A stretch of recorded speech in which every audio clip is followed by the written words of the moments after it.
Good evening, everyone, and welcome to the Sunday Night Takeaway Show. Hope you've had a peaceful weekend, even with Storm Dara blowing all over the place. Hope everyone's keeping well. And as you can see, I've got some usual suspects in the on the panel tonight. First of all, to my Thursday co-host, Budgie. How are you, mate? All right, thanks, Tone. Thank you for inviting me on, and good evening to the other gentlemen of the panel, distinguished guests, and everybody in the chat. Good evening to you all. Don't forget to get involved and have fun. Exactly that. And Yeti, how are we, mate? I'm all good, mate. All good. Enjoying drinking the tears of Arsenal and Manchester United this weekend. So everybody's going off on one, and I've made sure I've gone into every chat of a Man United fan who said that we're a dusty team. And I've said, you need to take care of your dust and sweep that up instead of talking about ours. So, yeah, all good, man. Thanks for having me on. Big up to all the chat. Like and subscribe. Otherwise, don't ask to buy him like he has done before. That's the one. How are we, Jez? Sorry, just interrupting. Hearing what you said, about drinking the tears of Arsenal and Man United. Tomorrow night, you might be out of bathe in West End. Yeah, that's true. That is true. Yeah. Sorry, Jez, my bad. Didn't mean to interrupt you, son. How are we, Jez? Well, we'll come on to the game shortly, but how are you before that? Yeah, disappointing, man. This is typical Arteta, tinkering, plain stupid bollocks. Didn't need to do what he did today. Let's put it right. You know, we've got a perfectly good left back, bench warming, one of the best left backs in England, and yet he takes our best midfielder, sticks him at right back, puts one of our best right backs we've got at left back. So he completely fucks the team up, right? When he could quite easily have put Jurriën Timber at right back, Kieran Tierney at left back, and left our best midfielder this season in midfield. Wow. So somebody, whoever, explain to me what the hell was that about? Because we had nothing in midfield today. Odegaard went missing again. Right, Ghostergaard. Yeah. Because he can't perform in midfield without Partey. We clearly, once again,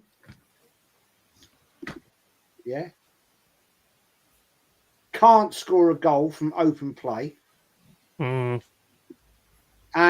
we have to rely on a corner, which, let's get it right. We're very good at them. But come on, man. Seriously, you do not win. You do not win Premier Leagues from that situation. And I said this to Yeti earlier, right? Nice guy. Left a comment on the show I did Friday night. And he said, Jez, are you and Lee going to apologise to Arteta for your criticism when he... I key the word when he wins the league. And I said, why would I? Why would I? Because he ain't won fuck all. And like, if you think he's going to win the league this year, wake up. Yeah, that'll be in 2029, won't it, when he gets his new 5-year contract? Yeah, indeed. Fuzzy, how are you, considering today's of all days? Well, in the world of a Man United supporter, every day is D-Day. You basically finish the Normandy landings, right? And you think you get a night's rest before you go on to the next day. Except when you wake up, you're back on the boats again, and you got to do it all again.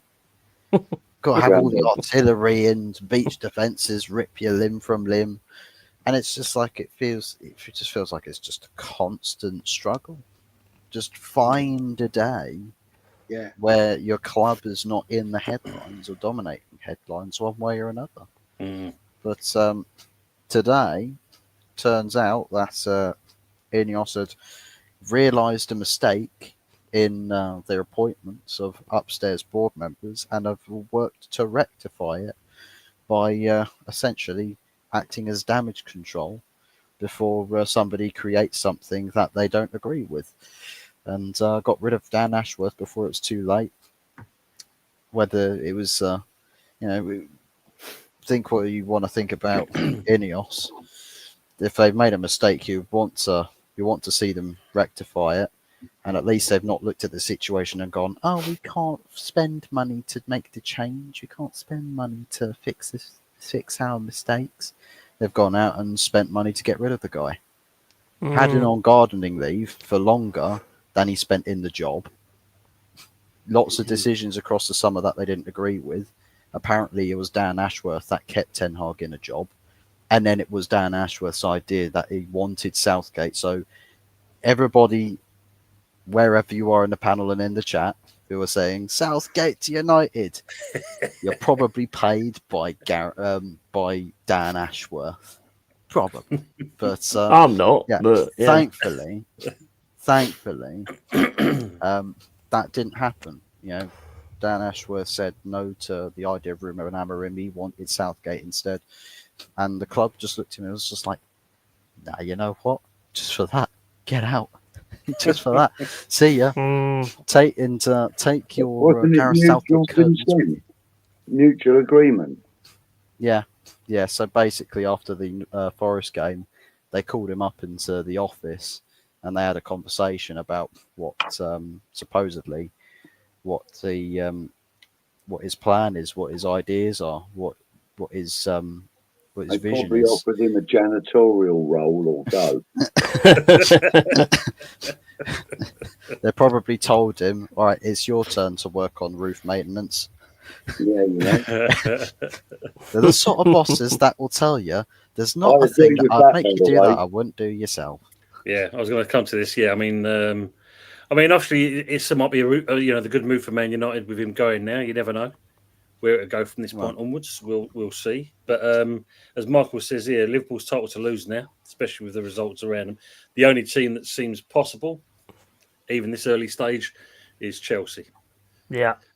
And that's. I mean, obviously, you see, Jez didn't hear that words. It's hurt his ears hearing that, but it's probably the truth there. But I've got to feel sorry for Steve Bell because this storm's been awful. And as he says here, look, he's walking down the road today and he got blown into the pub. Elephant trying to get out of it. Oh, mate, that's awful. Mate, I really feel for you. Armour. No.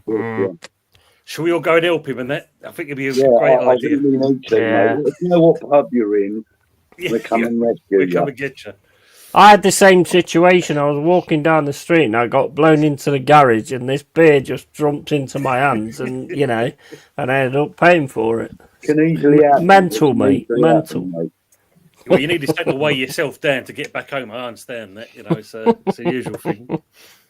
Good evening to everyone as well. So, and everyone in the chat, thanks for joining us as always. Appreciate your comments and joining with the banter as always. Reverend saying evening, Jez. As a Liverpool FC fan, what a weekend. Yeah, great weekend for you. Yeah, people. awesome. Absolutely. And to Rob Michaels, we're always saying good evening to the Jez as well. So remember, guys, in the chat, this is a multi-stream. So it'll be various content creators that's also sharing each other's comments. Yeah. I'm probably the only one that's not streaming it. No, I'm not either. All right. Okay. Lasers there, isn't it? We didn't have to play it yet. Evening, James, as well. I'm not sharing it because Early Doors swears too much and it'll bring my channel down, so I can't be doing that.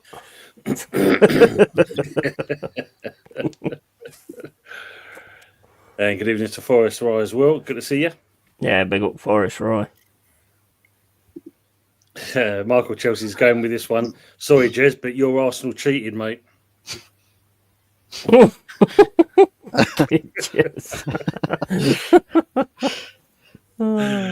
Oh dear me. What do you mean? Oh dear. What do you mean they got a goal ruled out today? That's it's an inside job. It's corruption. You know? Mm. Have you actually watched the reactions? Because the reactions are hilarious. They're all celebrating like crazy when they've gone 2-1 up, and then it all of a sudden cuts to when they notice it's offside. Oh, I've it's got to- hilarious. I've got to I watch told that you then. straight away. Mm. I said that's offside straight away. Yeah, you did. To The be sack. honest, I said it's offside straight away. They were ripping their shirts off and running around and everything. It was hilarious. Right, it is Honestly. To be honest. a question for you guys, especially Tony. You know the laws of the game, right? Yeah. Tell me, how many times does a professional footballer, Martinelli, right, Gabriel Jesus, many times do they have to be offside before they actually learn the laws of the game? Mm. Right, because So they're he's offside looking down the all line as well. last time, man. Yeah. We Hodgie, used to have a Ben Rama that did that. Yeah. Mm. it's pathetic, man.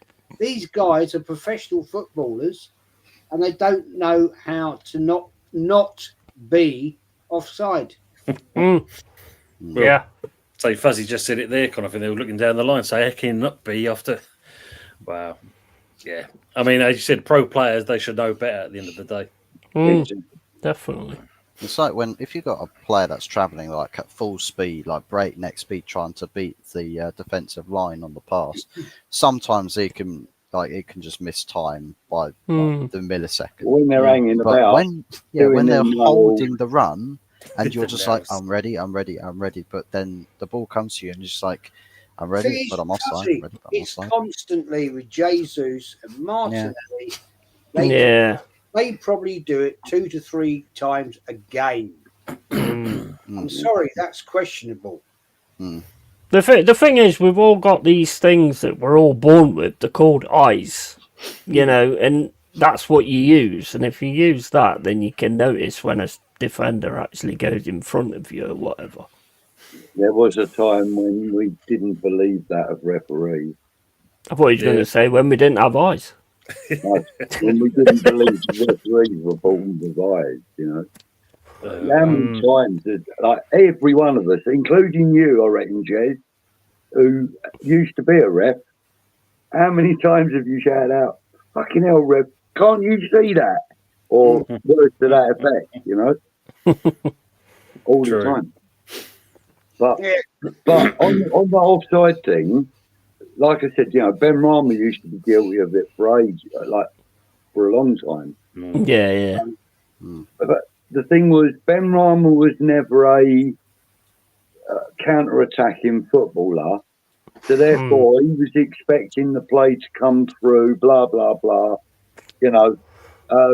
He never really adapted to the counter-attacking game, in my opinion. Mm.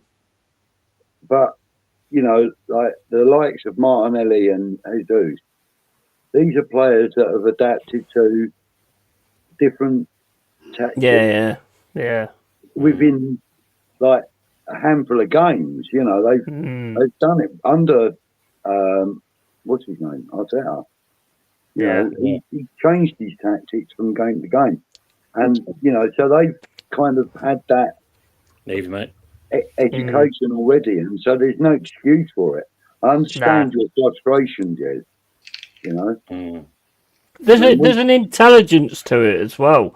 Yeah, Because of if course you're there is. going that way and everyone's going that way, obviously you're offside. If you really want to look at probably the best example of beating the offside trap, I reckon in modern football right now, and he's still good at it, Jamie Vardy. Yeah, 100%. Yeah. I reckon he's probably one of the best examples of that sneaky little guy for getting in behind the line and getting goals. He's of a course. classic example of it. Stan Collymore was very good at it as well. Yeah, he was, Suarez wasn't he? was great at it, wasn't he, at Liverpool?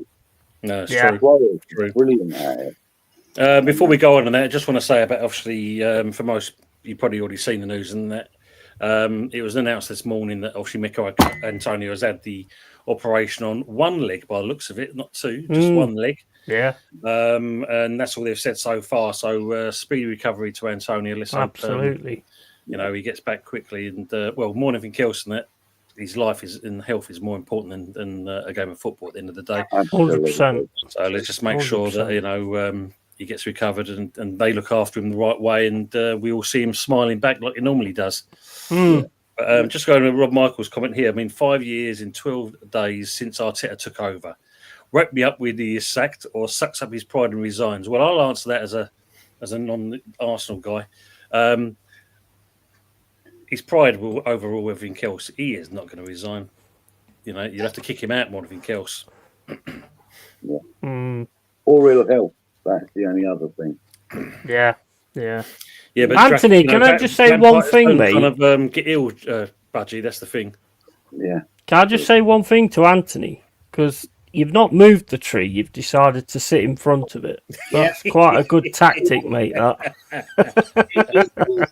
Well, do you know what? Going on the when Arsenal scored their goal and it went to VAR and you had to draw a straight line, yeah. I put my Christmas tree in front of the fucking telly, so it was straight, so it wasn't offside. So, big up to Henry A. Baker that gifted 5 memberships out to people, so appreciate that. Thank you very much. Also, Jez, Henry's also asking you, how was your holiday? Yeah, it's great. Loved it. Lovely.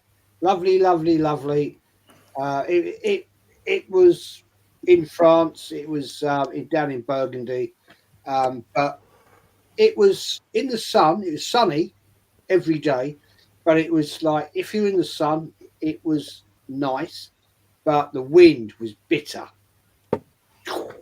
It was cold, but we had a lovely time. I won't lie. But this is a big thing. I was there with my 2 daughters and my grandson and my granddaughter. But confirmed whilst I was out there is my son, who lives in New Zealand. I think you people might know that, and his fiance have confirmed they're coming over. I'm picking them up from Heathrow on the 23rd of December. The wife doesn't know. My daughters don't know. It's a massive, massive secret. And my wife is going to be melting herself because she hasn't seen him for 5 years. Oh, is that Barbara? Yeah, you wouldn't guess that. You're not sharing this stream, are you, Jez?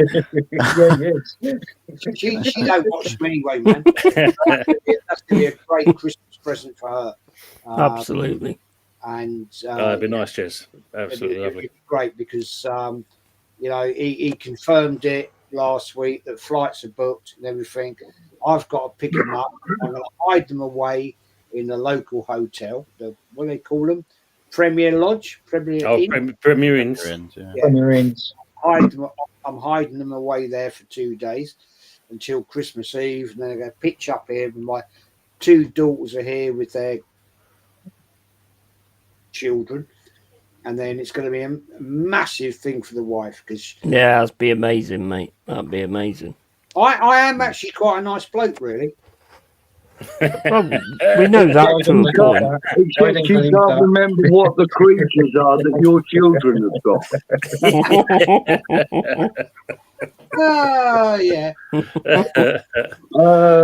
Children, yeah, that's the one.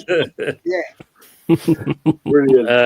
Just want to say, Michael Chelsea in there. Obviously, he's just become a member of the channel, so thank you very much for doing that.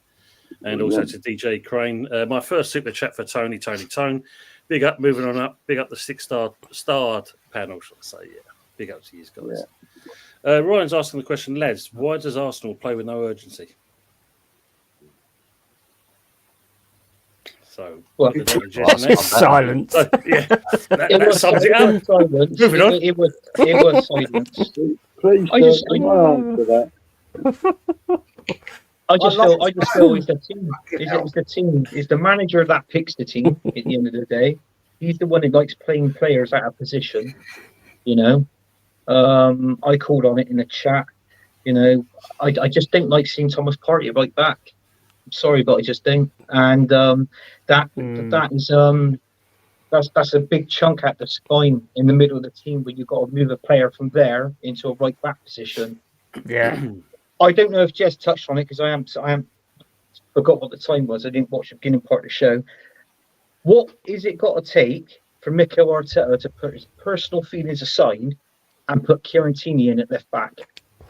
Yeah. What has it got to take? Because Yeah. I tell you what, I touched on it years ago. When you used to have the old managers years ago, if they did not like a player, they put their personal feelings aside. If that guy was doing a job there on the pitch, 100% to the best of his ability, that manager would play him. That's a good manager. That's a good manager. That's a good manager. That's a good manager. I was going to That's ask the problem. a question, actually, of both yourself, Anthony, and Jez. Do you think that ego plays a part in that question as to why they're not doing, the job? I think so. I do agree with you. I think there is just too much of that. I think it stems from Arteta. You know, he's got a huge ego. 100%. And I think that the players he's got around him kind of emulate it, and that maybe they've already got big egos anyway, you know. And I think there's a lot of egos, flying around. Don't get me wrong, there's some very, very talented players in amongst them. Very talented, you know. But I just think that ego gets the better of our Yeah. I've got a prime example of that, actually. Alex Ferguson and Roy Keane. Yeah. They didn't like each other at all, but at the end of the day, when he puts Roy Keane on the pitch, I mean, sorry, Fuzz, I'm talking about a time when you was actually any good. But, he puts Roy Keane on, and that's what you do as a manager. It's not down to your personal preference of who you get on with. If they do the business on the pitch, armband as well, didn't he? Yeah, exactly. You stay professional, regardless of what you think of the manager, the player, whatever. You go out there and do a job. I mean, obviously Ryan's alluded onto this. He's so bored of watching us play these days. He's on his phone after the game. It's so dull and slow to watch Arsenal. That's just how it's got. And that was one of the problems. I feel your pain, mate. With Moyes, though. Because he had his favourites and there were players he really didn't want or like. Yeah. I mean, look at the amount of money West Ham lost on two strikers, Skamaka and Haller. We lost, I think it totaled to about 25 million between them. Two strikers, Wow. And Haller was our, record signing at that time. Yeah, it's true. Yeah. It's true. Yeah. Well, if you actually listen to the Brian Clough situation, the players, when they talk about him now, they will say, like, he's not the kind of guy you would have, like, gone for a drink with or gone to the pub with, but you would have run through a wall for him on the football pitch. So, and that's what matters. And I think that's what the problem is at Arsenal. Arteta is just such a big head. John Lyle was just that his way or no way. Well. I don't understand why he's a big head. I don't understand why he's a big head. I know what I don't. by the word ego. Now, with ego, what comes into ego is if we had a player from years ago, as you know, Thierry Henry, world-class quality, right? If he was an Arsenal manager, I get it where the ego comes in. But when you're like a manager of Mikel Arteta playing for Arsenal, and you're just mediocre, then he shouldn't have an ego at the end of the day. I personally don't think his ego. He may be mediocre, Anthony, but he's mediocre in one of the top clubs in the country. True. Exactly. But this is the problem. Fuels the ego. I don't think it comes down to his ego. I personally think it comes down to I will say it. I personally think he's a bit thick. That's my opinion of the guy. Yeah. I think it's more arrogance than anything else because you Well, believe you're on arrogance hype. as well. Yeah. You believe you're on hype after a while. That's the thing. And you've seen players come and go because of it. they've got, they're trying to be bigger than what he is, and he don't like that. And the first thing you do is you're out. You're gone. Yeah. Which plays into the fact of what Anthony says, that he's thick. Because if you're going to do that, but the trouble with Arteta, he's got like a trampoline sort of situation. Whatever he does, he just keeps bouncing up, True. Whatever he does, he just keeps bouncing back. Because Kroenke's just keep him there, Another new true. member, Tony. Yeah, I've just seen that. It's Mr. Joshy J thanks for becoming a new member as well. Big up to Ravi.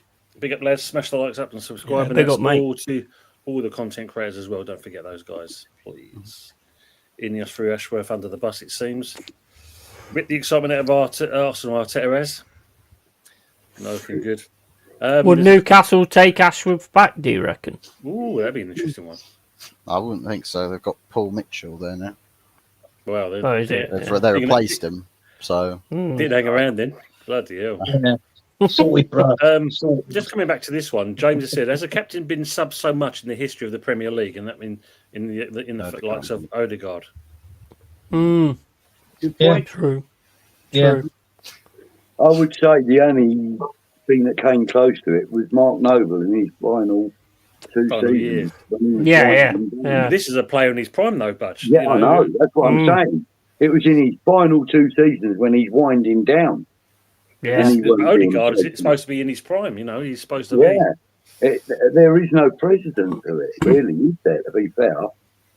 Yeah. Did anybody actually notice, though, he kept bending down and grabbing his ankle in most of that game? So I don't know. I mean, I know he gets subbed a lot on that.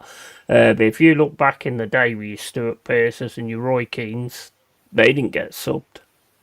You never subbed your captain off. Neither Tony Adams. Sam Campbell, they weren't ever subbed off. And for a captain to be subbed off, it just proves one thing: he's not captain material. He don't ever tell his players get stuck in, or he's motivating the players on the pitch. He's saying, "Right, come on, lads, just goes like that to the fans, don't he? Go on.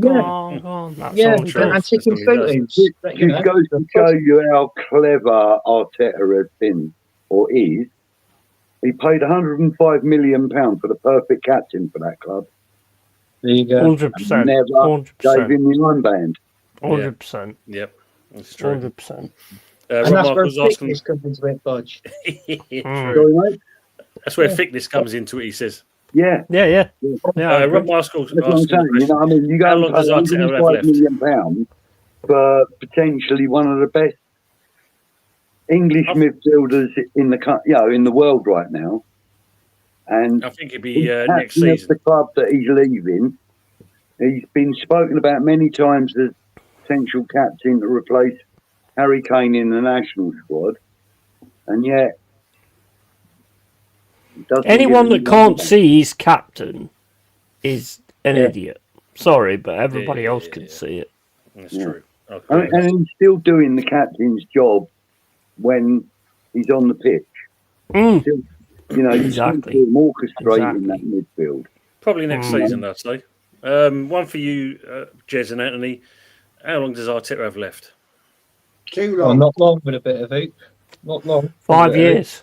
5 years. He's got 2.5 years left. 10 He's got years. 2.5 years left on his contract. So I think he's gonna be there in the 2.5 years of his contract. It's like what I said. Obviously, if we don't win anything in those 2.5 years, that's domestic cups, Premier League, right? He should be gone. But listen, it'd be down to the owners. If the Kroenkes offer him another contract after that, not winning a trophy, not at least one, then it proves that the Arsenal fans are right. They're not in it for the trophies; they're in it for the money. Yeah. Yeah. Just a question to you two Arsenal guys, right? Is Rice not the captain because Odegaard is an easier person to deal with than Rice, maybe? Because Arteta don't want nobody combating him, does he? I think it's more to do with seniority within the club. Odegaard's been there 3 years or so, hasn't he? 2, 4 years. Yeah. I don't That's know. probably where that came in. I don't know in terms of personality And that's traits. the only reason Jared Bowen got the captaincy at West Ham. Yeah. because he's one of the most senior players of the starting 11, if you prefer. Like, you know, can I just sort of say hi to Colin? All right, Yeah, Colin, of course. mate. Yeah, just seen How that. you He's doing, bro? just been visiting his friend and that. So yeah, Yeah, nice to see hopefully he's joined us. everything went well. Keep us informed, mate. Keep us informed. Shares my name, so Colin is awesome. Yeah, I just wonder quickly with the whole captaincy situation Back with in Arsenal, the fact that Go on, Ødegaard mate. gets subbed off so much despite being club captain, whether you say that's a tactical decision or whether it's a fitness issue or whether it's just because he views the squad as like multiple people have got the leadership factor, so they don't necessarily appoint just one out and out captain and vice captain. They've got a whole like core group of like 3, 4 or 5 captain role people in that group. Yeah, I don't know whether there's something like that going on that we don't know about. yeah. Could be Well, like having half a dozen vice captains sort of thing. Evening, Sharky as well, and also to Luke as well. Good to see you all. What was he? I mean, I thought Kieran Tierney would have been a good captain if he was still playing, but you know, Yeah, but he don't get minutes, does he? no, I know. True. Cole's saying, whoever thought Arsenal were winning the league, get yourself lobotomised if you did. I mean, I think that's the truth in there straight away with that comment alone. And Ravi's asking you, Jez, does this highlight that Arsenal need a striker? Absolutely. Come on. That's the $1 million question, isn't it? You look.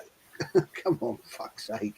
You can go and stand on the moon, right, and look down and say, Evening, Mama.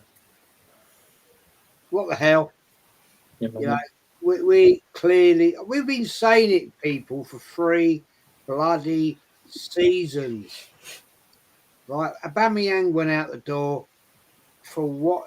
You know, we're not going to get into that. But he went out the door and we haven't replaced him. And we ain't got a striker. Havertz, Jesus, let's get it right.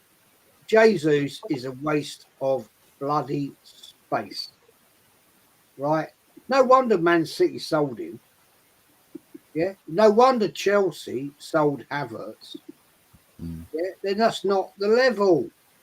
Yeah? I mean, there's one case in point today in that game at Fulham, right? Havertz, 8 yards out, spoons it 3 yards past the bloody post. And that's a striker. Eddie Nketiah would have been better. Target. At least get it on target, man.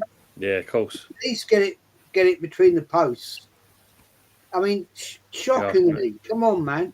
And then, come on, fuck off. And you get people sitting there calling it out on my chat saying, oh, Jez, are you going to apologise when we win the league? Fuck off, you wankers. we ain't winning the league.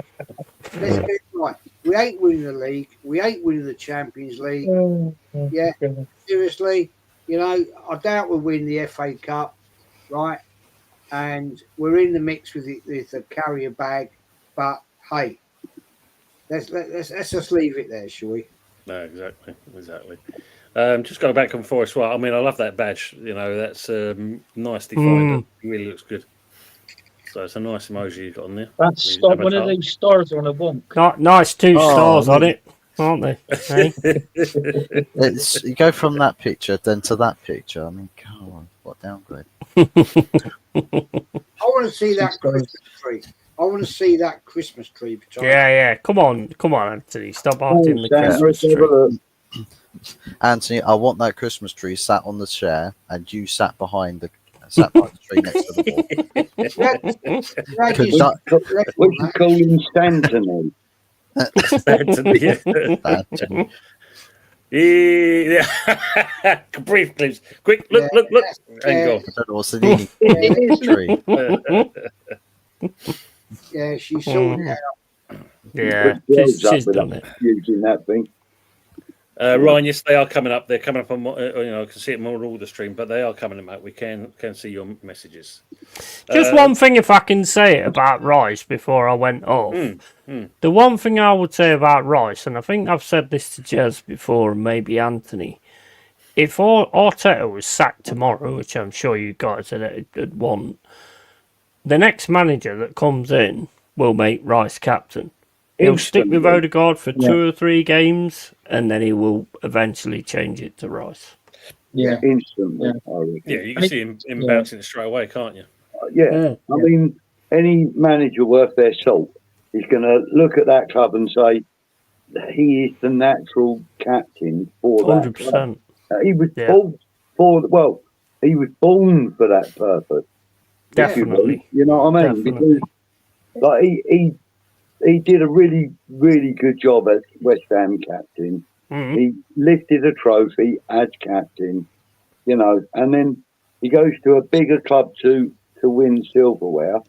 And without him orchestrating that midfield and the defence, he's not going to win trophies. No, well, it's the only European trophy he's going to be lifting, or is it Arsenal? Yeah, it's true. Michael, please, is saying, why do Newcastle only turn up against the bigger teams? I mean, seeing that result against Brentford yesterday, 4-2. I mean, Newcastle looks a bit all over the shop yesterday. Yeah, they did. Yeah. That was the one set of highlights I did watch. Yeah, I did as well. Shocked by the score. I mean, I know they didn't, when we played them, they didn't, they weren't exactly at the races, but looking at one against Brentford yesterday, I mean, that was quite bad how it turned out for them, really. Well, they've been at the races every time they've played us so far. They knocked us out the carrier bag, and then they did us in the league. But watching the highlights the other day, it looked like Newcastle was on top of it. And then all of a sudden, Brentford kicked in, and that was it. Job done. Yeah. I mean, they fell apart against us as well. Yeah. Although, on the night, I've got to say, we were good, but they could have been a heck of a lot better. And they could have got a result out of us, I reckon. They were very fortunate. I mean, we did the Thursday show afterwards at times, didn't we, with Mum Crosby. Yeah, that's right. And even she said, Newcastle just didn't turn up. Yeah. It's a bit strange, isn't it? Big up Mr. Bajlani. Big up all Dan Ashworth decision shows Man United still throw dumb money after idiots. Looks like it, yep. Steve Bell saying Cornet used to be offside in the changing rooms.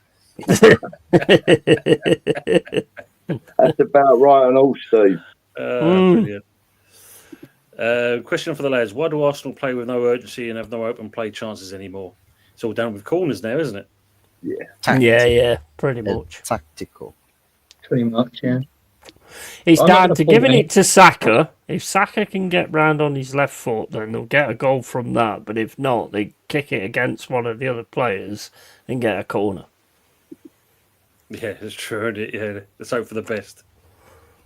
Let me just catch up with a couple of the comments, and I'm going to go in some West Ham bits. We are dire to watch, and I don't enjoy watching us anymore. It's a chore to tune in every game nowadays. That's not good. Michael saying 20 seconds for a fan to offside, 5 minutes for VAR. Jesus. Yeah, just like Cornet, he was born offside. Nick saying if the table starts at 11th place, Tottenham are first, Newcastle second, and United are third. Exactly. Wow. See, we're in the top 3, guys. We're in the top 3. But there's also things called the Twilight Zone as well. True, but he's also added on here. Liverpool's got a 50% of chance of winning the title. Chelsea's got 15%, and between Arsenal and Man City, they've only got 5. Yeah. Yeah, I mean, yes, before we do move on to anything else, the Man City downfall is quite shocking to see. It's very sudden, And, you know, they've got some of the most dangerous players in the league in that team.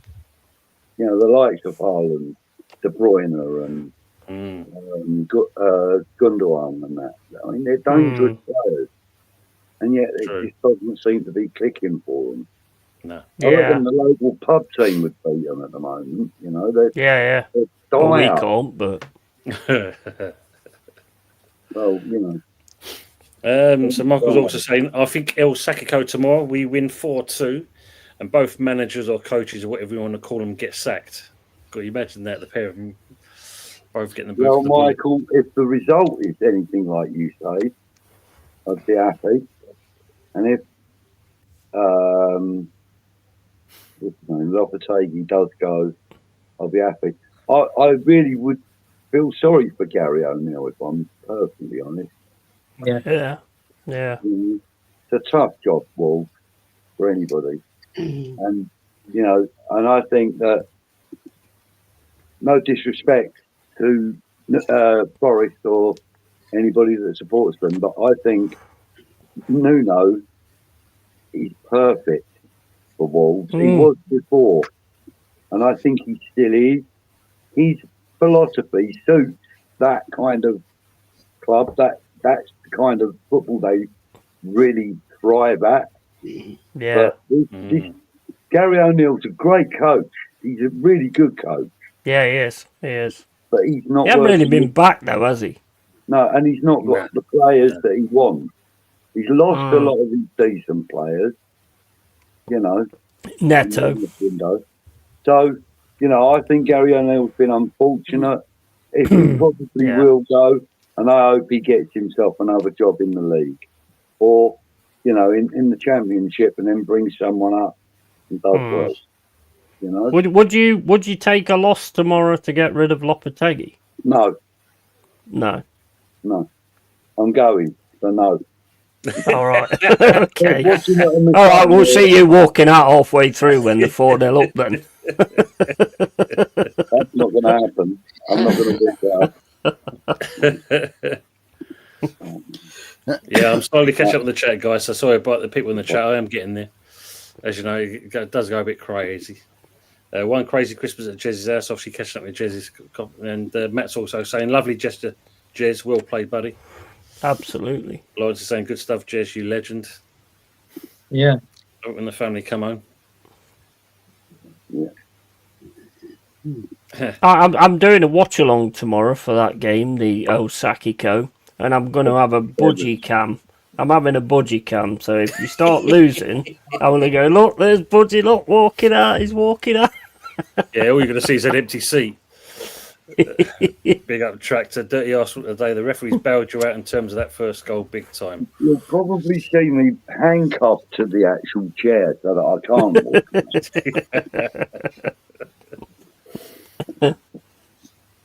Oh, good. Yeah. Evening, Terence. Felt terrible predicting Arsenal's 1-1 draw in Aaron's show earlier. No one likes seeing a sad gooner. Well done, Arteta. Tactician supreme. True. How's that shirt? That West Ham shirt? That Arsenal the shirt. Arsenal sorry. shirt, yeah, I did see he's wearing it. Wasn't great. Get rid of this inverted bollocks. He's not Pep and play Tierney. He's our best left back of the club. Agree on that one wholeheartedly. Yeah, definitely on that one. Thank you, Michael, as well. My thoughts are with Mikel Antonio. I hope he's okay and comes back fighting, which I'm sure he will. Let's hope so as well. Ravi's got another question for you. Anthony and Jez, why don't Arsenal players shoot from outside the box like we saw Sancho do today for Chelsea? That's an interesting one. True. It's probably because we haven't got a player that can score outside the box. Rice has done it. Partey's done it, in all fairness. Odegaard's done it a few times. Who? Odegaard's done it a few times. Yeah, he has. Yeah. Well, yeah, but, you know. I've got to be honest. At the Arsenal team, outside of the box, when the ball falls to them, there's two players in the Arsenal team that I actually hold my breath, especially if it's against us. Declan Rice and Odegaard. They're the two players that really worry me outside the box. Just feels like Martinelli and Saka don't.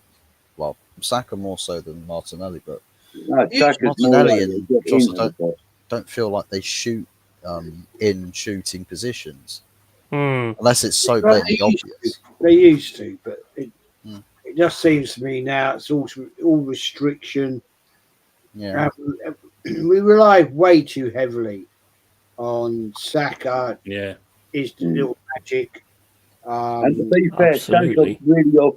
I think he wants top bins too much and things like that. Mm. He wants real, Yeah. spectacular goals, doesn't he? I mean, don't get me wrong, he's perfectly capable of scoring tap ins and, a blast shot up into the top or Mm. whatever. He's capable of Well, it. we but know that. He loves to do the big old curly whirly ones. Mm. And I'm afraid Jared Bowen's got a little bit like that as well. Because Mm. he's had a few of them, he tends to like having to go. And, Yeah. although they're both very talented at it, the percentage of successful shots in that sort of region is low compared to a straight shot, as it were. The thing is with Saka for me, he's too much of a one-trick pony. Because as soon as he starts to go inside, you've just got to keep him off his left foot, which we never manage to do. He always gets on his left foot with us. Same here as But- well, funny enough. Yeah, We was the you've same just got as to well. keep him. If you can get in the way of his left foot, he ain't scoring. No. I think it's just naivety from the players on the pitch at the time. They tend to think that I can't let him go on my left. I can't. That's their natural instinct is to stop a right winger from going left Mm. for you, True. as it were. That goal he scored against us.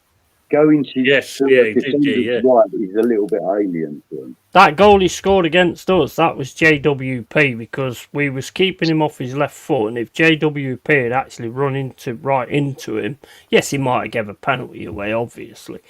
But if he'd have actually done that, he don't get that shot. I mean, it's an amazing shot, but it don't happen if you don't defend like a bunch of fucking bellends. Mm. True, because Yeah. obviously, I think you've all said it, and even Jess said the same thing. I mean, Saka seems to be more in the 18-yard box now than he has a shot.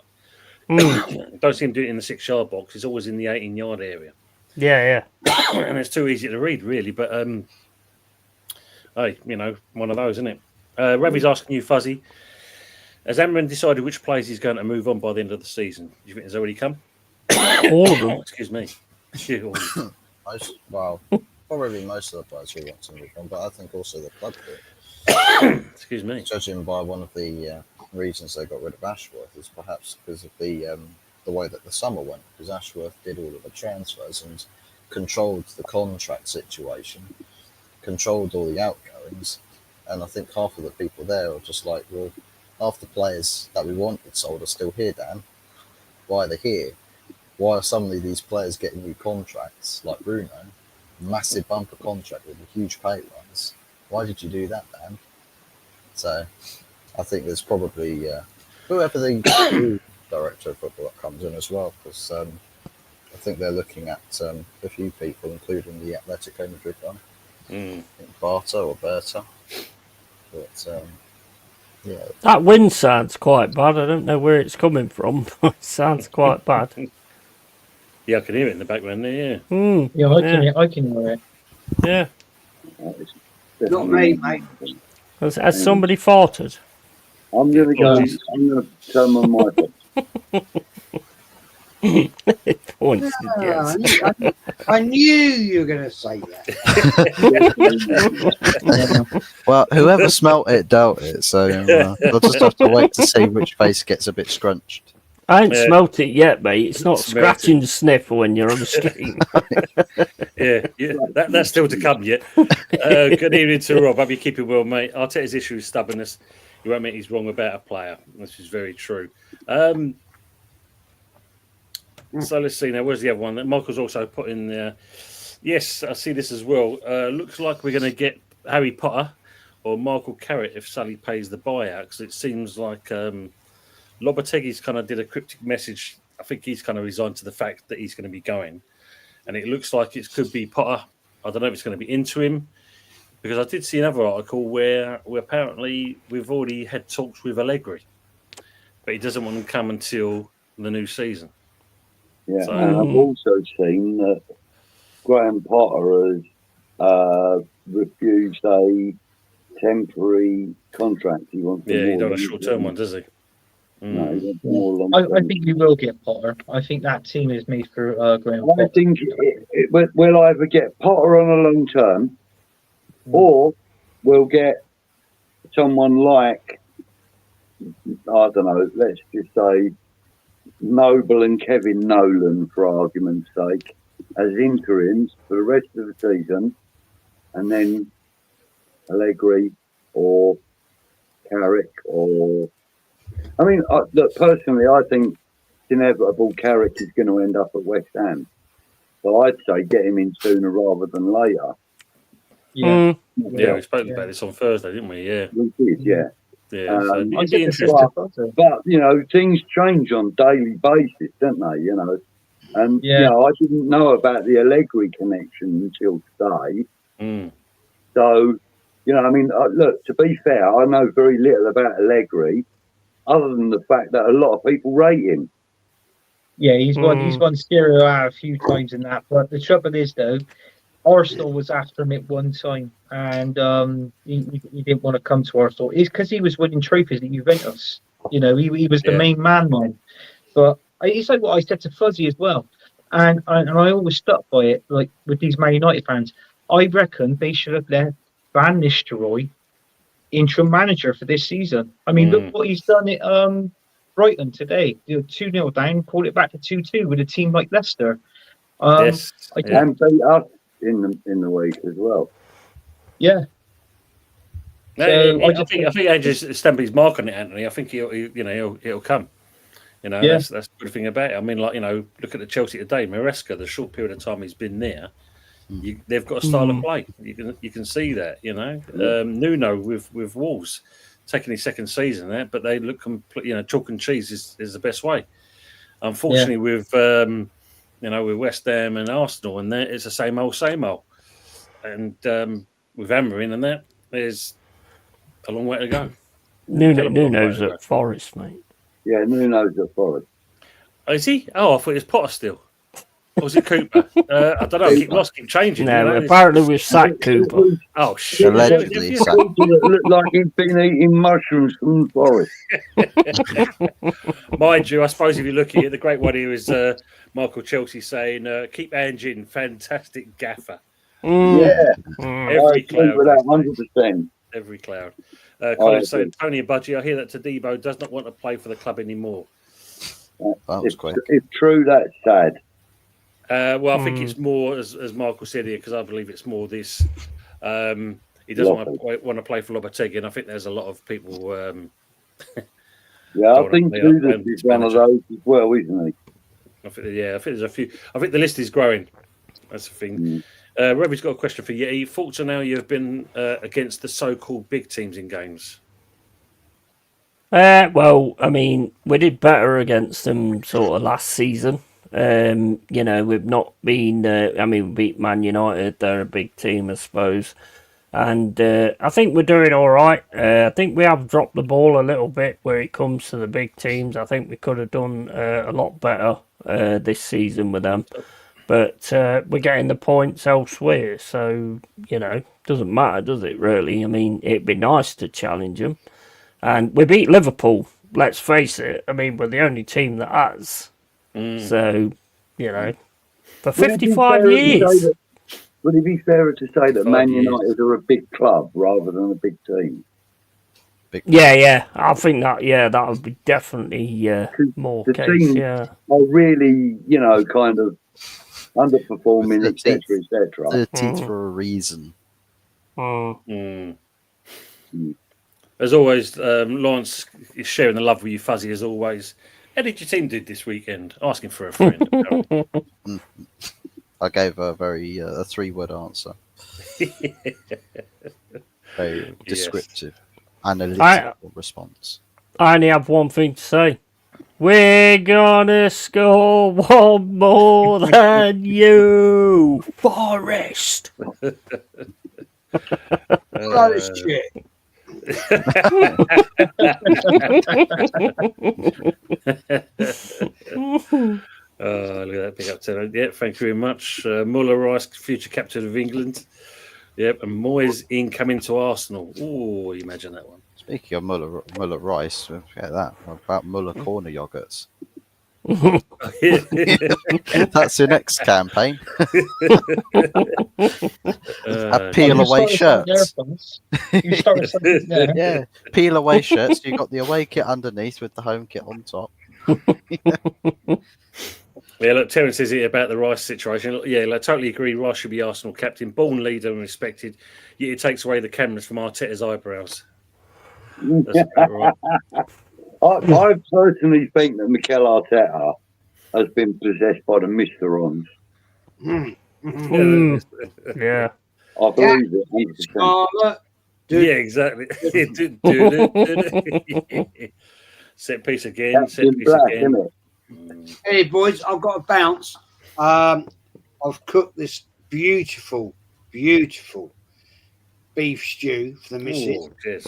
She's just come in from work, so I've got to go and Dumplings, and I'm not talking about your missus. I'm talking about in the beef stew. Dumplings, good man. budgie. I ain't put them in yet, so I've got to 20 do minutes, that's all they need. that. Yeah, got to do it, man. Boys, Love you. Yeti Cheers. Love you, Jez. Take care, buddy. and Tony, Anthony as well. You guys, legends. And I really enjoy this channel, and catch you soon, boys. All Yes, right? mate. Yeah, enjoy big love, that mate. beef stew. I feel envious, I mate. think so. Enjoy it. Big love to you and Bob. It's been good Yeah. streaming again. I haven't streamed for what 2 week, whatever. Fuck it, don't matter. I've really enjoyed it, and it's good to be back. And I'll catch you boys soon. Yes. Yeah, take Take care. it. All right, Cheers. cheers, Jeff. So, Cheers, bro. Yeah, Well done, mate. See you Take later. care, mate. Take care. Take care. Chelsea are better than Arsenal. Thank you, Marlon. I think, yeah, at the moment they definitely are. There's no two ways about it. Evening, Ray. Evening, lads. I'll be switching between here and the Marseille game. I've had a punt. Ooh, good luck. I fucking hate stew. Yeah.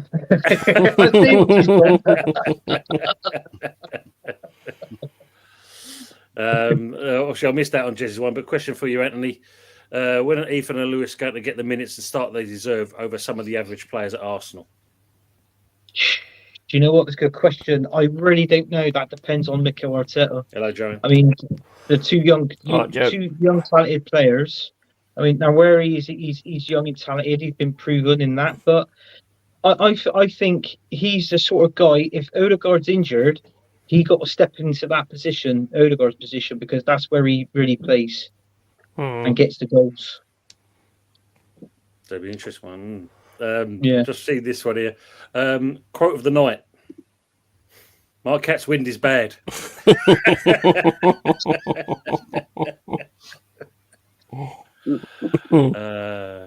Yeah, Colin's obviously saying about Allegri as well. We'll be interested to become our coach, but not until the end of the season. That is why I'm wondering what was the reason Sullivan offered a part of an interim job. Well, as we just said there, Colin, I think it's a case of, and he wants a full time, doesn't he? Can't, you know. Brendan Gully, thanks for coming in. Prayers for Mickey, absolutely. I mean, obviously, just seeing the message here that is also Michael's added. Mickey has 7 months left on his contract. He's had a compound fracture in his lower leg. Surgery was successful 6 months before he gets back on the grass. And if you looked at the damage to that vehicle, the fact that he's only got one leg damaged. Lucky boy. Poor mate. That in itself. I mean, I'm forever the optimist. But when I saw that picture, instantly my heart sunk. Yeah. Yeah, I was saying. Yeah. Well, it was the message, Budgie, more than for me, when it says our thoughts and prayers with his friends and his family and friends. Because straight away, when you hear that, you think the absolute worst. Yeah, worst. Yeah. And I mean, listen, we've all had our moans about Mikel Antonio's performances at times. As West Ham fans, we do. We were critical of every player. He was never just singled out. But we still love the man. We admire the fact that he is our record Premier League goal scorer. And he overtook a club legend in Canio Yeah. to achieve that. You know, for us, even if he left us and went back to, say, Forest, for example, and finished his career at Forest, he would still forever be a Hammer. Yeah. Whether you want to call him a club legend or a hero or, you know, just one of the players that you admire, or however you want to categorise him, he'll be forever a Hammer.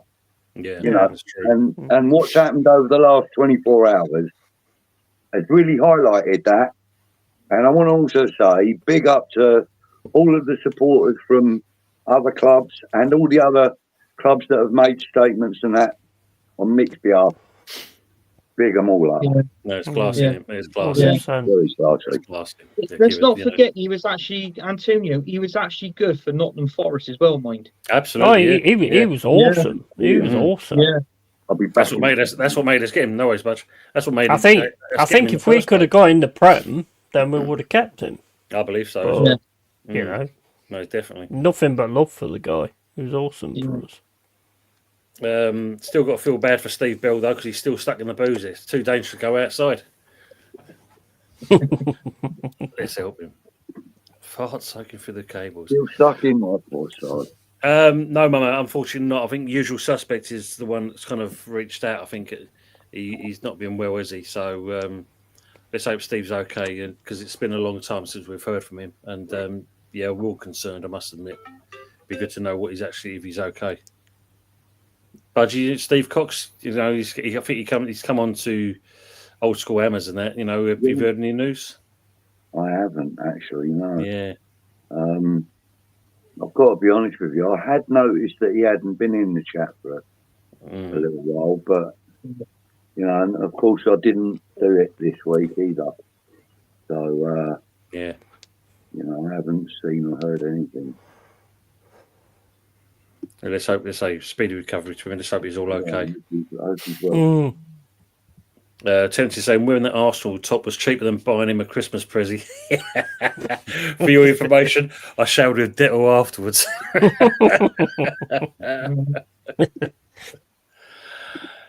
Michael Chelsea, Jelly Potter Fish Potter. Oh dear, West Ham are finished if that's the case. A little bit different, different kettle of fish, shall we say, coming to West Ham if he does. Be a different job though. I mean, when he went to Chelsea, he got all these players just thrown at him, pretty much like what Cooper did with us. And Cooper did a good job of it. But it's not easy when you've just got players thrown at you, you know, and you've got to build a squad out of that. Not a lot of managers can do that. No, that's true. It is true. Michael saying Noble wants Carrick, Tim wants Allegri or Contentio, Sully wants the cheapest thing out there. Oh dear me! Maybe that 50p coin. I'm available. Available. I can be West Ham manager.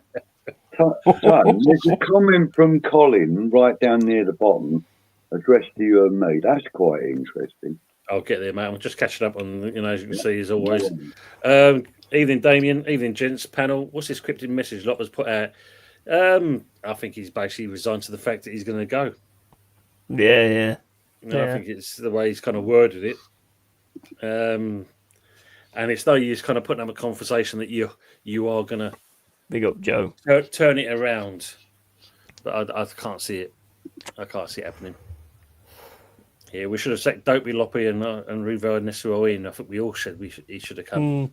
Tyson's there. But Sullivan, as always. Sullivan, Colin, that's the problem. No, Forte probably got Ashworth into trying to get Isaac transfer over the line next season. Oh, that'd be interesting. They're all going to say goodbye. Get in there. Take care. If you've gone for us, right? Thanks for coming in. Fuzzy is missing Donna Cullen, you can tell. Yeah, mate. What do you mean? You came in the chat today. She literally was the only chatter in my. Oh, was it? Oh, she finally tracked you down. She whispering you sweet nothings again. Nah, I mean she was just like, oh, it's just me and you, just me and you. It's just like, Yeah, let's click off of that comment. I've come in, Fuzzy, to give you a smile. I know Manchester United aren't doing very well, but just come and sit on my knee. And Grooming you, mate. I'm telling you. Henry, no, we don't know if he lost control of his car. I mean, obviously, we can only speculate at this stage, but looking at the damage and that, we obviously the car collided with a tree, so that's not great at any speed. Yeah, the car. The claw. The claw. Wind and slippery road. Yep. Yeah. Does anyone know what injury Romeo had for Spurs got today? Because he came off, didn't he? Does anybody care? Or was it just shot-itis, I think it's called, being a shit player? Maybe. It could be that. Yeah. I'd agree with that. Yeah. Doubled it actually. Mama Flossie is 20,000. He to get insurance of these motors these days. Probably gone up now, even more now. Evening, Richard. Good to see you. Good evening, Mitch. On the subject of I've forgotten what it was now. Forget it. Ignore me. No, I've just seen this comment. I read another comment and it went completely out of my head. This is the one. Bleeding there. Let's hope not. He has contacted David Sullivan. Oh, Jesus. Back God. in the set. Oh, mate. As interim, I really wouldn't mind. But he's not going to want interim. No. Return of the Mac. Do you think he's Everton playing Moisey? Do you reckon if Deutsch gets sacked, you reckon Moisey will go straight there, straight to Everton? Perhaps, yeah, perhaps. I mean, the thing is, I know there was a lot of people, especially myself, West Ham fans, saying that, the people that were saying, be careful what you wish for, were a bunch of idiots. Actually, I agree with them now. We are regretting what we wish for in getting rid of Moyes and getting this man in. Right, none of us wished for him, but, I'm regretting it, definitely. Yeah, I know. Yeah. And the famous words of Drew McIntyre. I prayed It has, for Mama. this, and It it has been a long happened. time. It has been a long time. Bear with me. Talk about wrestling again first. Yeah. Oh, guess what? That's I saw. one thing. I was watching the Chelsea game, and I went on to Wolfie's channel. Wolfie went live, and it was him, GCP. I call him TCP, right? And it was Stepsy in the middle, and he had a yellow bandana on his head. And I turned around and said, "Big up, chaps." I said, "Is that Hulk Hogan in the middle?" Right? And then and then it come in. It was all coming in. I was putting it in. Stepsy Mania, right? You could just imagine, couldn't you? Do you type in chat man. when it comes crashing down? Then it's a sign. Yeah. All that was typed in. Yeah. Oh wow. Evening, James. How are you, mate? All right, mate. All right. I just done the preview for tomorrow's game. A bit surreal, isn't it? Last 24 hours have been a bit mad. Yes, in mate. the West Ham world, and to try and keep you got to go into a game tomorrow knowing you emotionally we're all going to be a bit fragile, especially with the Mikel Antonio thing. It's literally derailed us big time because now we've got a manager that looks like he's on his way out. We've got a striker that's in hospital. It's just if it ain't one thing, it's another, isn't it? It's not good at the minute. But how is everyone else? All right. Yeah, I'm all right. How do you need 20? How you doing, man? Even yesterday, I don't know about you boys, but yesterday was a bit mad. It's one of the most surreal things I've ever witnessed in YouTube. Basically, seeing that. So, the thing is, a lot of people are sort of like, when it first came about, the Antonio crash, when it first came about, a lot of people were saying, "Oh yeah, no, it's the same crash as when he was wearing the snowman outfit, and completely different cars, completely different setting." you know, and it was like, how are people so stupid, you know? And I was just like, I was just waiting for the official club news on it, and that's all I'm going to believe, you know, until I see anything in black and white from the club. That's where the correct information is going to come from, in my opinion. I thought they got that wrong as well, because they made it sound like it was a hell of a lot worse than what it was. I think they were just reacting on information they'd received, though, to be fair. Yeah. True. You know? True. Yeah. You know, when you see a picture like that, I mean, look, James, what was your first opinion when you saw the picture? I actually thought, is this real? Like, is this for real? Like, yeah, but like, what did you think about the driver of that vehicle? Dread was mine. Yeah, Exactly. like, I'm not being funny. You don't expect anybody to be walking after a crash like that, let alone, you know, I would say, you know, you wouldn't expect them to be alive. That's exactly what I thought. Yeah, but you don't know whether the fire brigade got there already, cut him out, and that was after the fire brigade. Do you know what I mean? So, good point. If that was the, I'm going to be honest, if that's the impact that he's done, then he shouldn't be in animal. Exactly. Yeah, exactly. Well, he was stuck in the motor for 45 minutes, wasn't he? That's the thing. You just actually set me right there, mate, because I didn't think about that. Yeah, you know what I mean? That's probably a photo of the aftermath of the fire brigade. Yeah, once they cut him out. Yeah, that's a really good point. Yeah. So you don't know how bad it is, but it just puts life into perspective. Honestly, gentlemen, I'm going to be honest. Like, 1 minute you're here, and someone said it on the preview that I just done.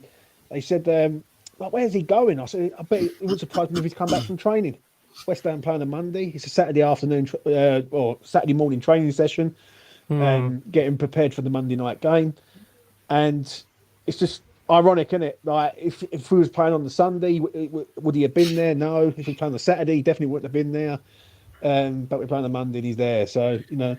Yeah, because that was the Epping New Road. Yeah. And looking at most of the damage, because I can see it here on another photo, what you see at the moment, that picture you saw first of all, that was how it was, because I don't know if you can see it from here. Where's the camera gone? Probably can't see it. That's... Yeah. So it was virtually as you see it at that point. Yeah. So... as much as we don't really want to show that kind of thing, because at the end of the day, and that, I mean, we're all thankful he's still with us. That's the key thing. His family as well.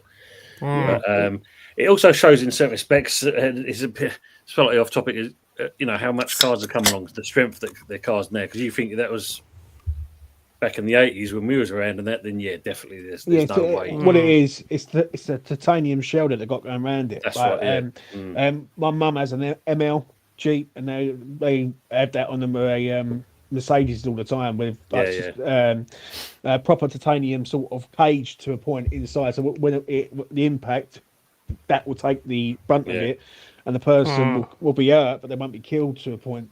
I think what's hurt me more than anything is if that's the final time we ever see him. Because he's got 6 months left on his contract. Yeah, that was something that I thought about as well. But you know, I thought it was kind of inappropriate to talk about it just yet. But not now. I'm talking about, you know, yesterday. Yeah. I thought yesterday it might have been a bit inappropriate for me to suggest that. But now that, you know, we are on that subject, I think you're right, James. I think it could be the last time he wears a claret and blue shirt. He don't. The way I look at it with Mikel, he don't deserve to go out like that. No. It's the thing is though, you know, we know he's a fairly fit person, but it's also the recovery rate as well. Yeah, that's the other thing you've got to take into consideration. I think a good percentage of West Ham fans would probably agree with the club taking up that 1 year extension for him and allow him to go out with dignity over the next 100%. Season, maybe with 2 or 3 appearances, you know, even. 100%. I think it would be a good gesture from the club, but it'd be nice.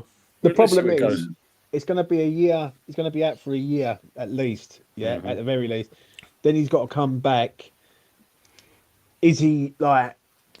I just don't think the club are going to do it. That's why it hurts a little bit more, like because he's getting on now. Time he comes back, he could be hitting 36. Yes, and true. Yeah. and you know, it's like he's 34 now. He's going to be 35 soon. It could take 18 months for him to come back, and I think that's what hurts more than anything. Obviously, I'm glad he's still alive. Don't get me wrong, but the fact that we're never going to see him in a shirt again, because I honestly do believe he don't play for West Ham again. Yeah, that's it. True. Yeah, I think they run his contract down, and that's the sad bit about it. I think because he's been an absolute legend for West Ham. Like he's been from the Upton Park era to the Stratford era. He's been there through thick and thin, and in a situation that we're in right now, we needed someone like Mikel, and he ain't there now. No, it's true. True. I mean, you're saying 36. I mean, Venton, he's out of the picture at the moment, but he'll say that's probably our age group that we tend to sign, 36-year-olds. You know, but let's hope, as Joe said there, let's hope he gets better soon. That's the key thing. Yeah. The thing is, if West Ham can put out a statement like that, then when he comes back, they've got to back him in that respect. Otherwise, that makes it look like it didn't matter anyway. Yeah. You've just put a token statement out and trying to please everyone. And I agree on that. Yeah, it's a good Well, shout, someone in the admin sort of website of West Ham's going to be getting the sack. I don't know if you see the sticker or the logo of the badge, and then someone put car sticker set underneath it from West Ham. Oh my days! Unbelievable, mate. Yeah, and that was from our own. That's from our own admin.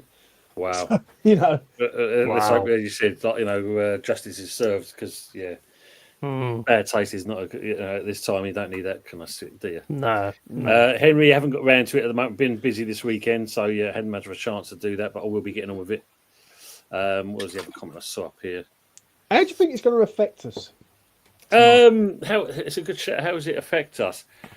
I think if we look at it on a positive note, this should rally the troops together. I agree. And it's one of those, this is for Mickey. Yeah.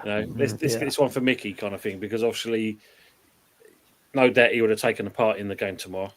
And this It is why might we're also doing it. hurry the process of bringing Fulkrug back in fully. Yeah. Book rug. Well, this is the thing, because we're only going to really rely on him and Ings now, aren't we, really? Well, Until January, yeah. Until January, at the very least. Don't get me wrong, we've got Bowden can go up front, right, if need be. So we're not well. Those out and out ones, isn't it? It's literally going to fall onto them two and that. And not being funny, I mean, all right. When he came on the Leicester game and that, he did look a bit sharp, but he's not surprised when you've had nearly 6 months out, you 3 or 4 months out, shall I say, you're going to be fighting fit. But if you can carry it into the Wolves game, the only thing I worry about tomorrow is will their emotions take over. That's the only thing, because if they've been in training with him yesterday, they've all left, they've seen him go, then they hear the news. It's when it's like, how can I put it? It's like a member of your family, isn't it? To the point, and then you got. I think the game would have been called off if it had been a worse outcome. Absolutely, 100%. Without doubt, that would have Do you been know what I the mean? case. But You couldn't expect your teammates to go out there and give any kind of performance yeah, if it had been a fatal accident, Yeah, 100%. Yeah. it's going to be one of them. It's going to be a weird game tomorrow. 'Cause I actually think West Ham turn up tomorrow, and I think they go through Wolves. I don't know why. I think if West Ham put in a performance like they did against Leicester and take their chances, they win. Now what's happened with Mikel, I think it's literally nailed on that West Ham are going to win tomorrow, and it will save his job for now. I think if he ain't already sacked. So Yeah, true. but I don't know. I think it all depends as well how much the players are against Lop as well. I mean, that's going to come into it as well. But then there is also times where players, like when we had Stuart Pearce as a manager, our last game was against Derby, and the players played out their skins for him. But then it weren't the same way afterwards, and he got fired. Yeah, So I mean, it could come down to that as well. possibly. Yeah, true. Just kind of lighten the mood up a little bit because obviously we want to concentrate what's going on next. But Mark was saying, which one of you guys are going to apply for I'm a Celeb next year? Seems that YouTubers qualify us these days. Well, definitely think- not me, because I don't think ITV's got enough beeps, and I don't think I'd last that long on there anyway, the things I see. So, Well, I mean, he already lives in a jungle, doesn't he? well, bit of cake. Yeah. Well, we should just give Anthony be the one. The Bush Tucker trials is just everyday experiences for you, for Yeti. Oh, definitely not. Definitely not. I would never eat no kangaroo bollocks, mate. Not in a No. million years. Just, no, Stop you're that. failing that one. No, they tend to kick you in the face. And regarding, Yeah, and regarding Yeti just Bush punches Tucker back. trials, I've seen a few bushes in my lifetime, and nah, stop that. Nah. Don't want to know that. I'd expect him not to be connected to the kangaroo budgie. Oh, I'm doing it wrong, am I? Joe is saying that the neighbours over the road are moaning about my Christmas lights, miserable fuckers. Yeah, Oh, tell 100%. them to grow up. Tell them they're boring individuals. Go and knock on the door. Tell them I said it. From one Arsenal Yeah. fan to another, you're boring. Emma's have nothing to show except poor owners and managers that costly. Yeah, it's true. There is that. Ray said he's cashed out from the Marseille game. He's got a profit. You have my full attention. Good to see you, Ray. And glad you actually got some money. JPT, good evening to yourself. G'day. Big up How JPT. are we doing? JBT. You got GPT. It's all cool good. Oh, Kogan, yeah. All accounts, Henry, he was the only one in the car. It was just him. Yes, but I want better winning football. I do not want Moyes back at this club. I also want... Did you hear about this, James? Apparently Moyes is interested in coming back for a third stint. Oh, go on then.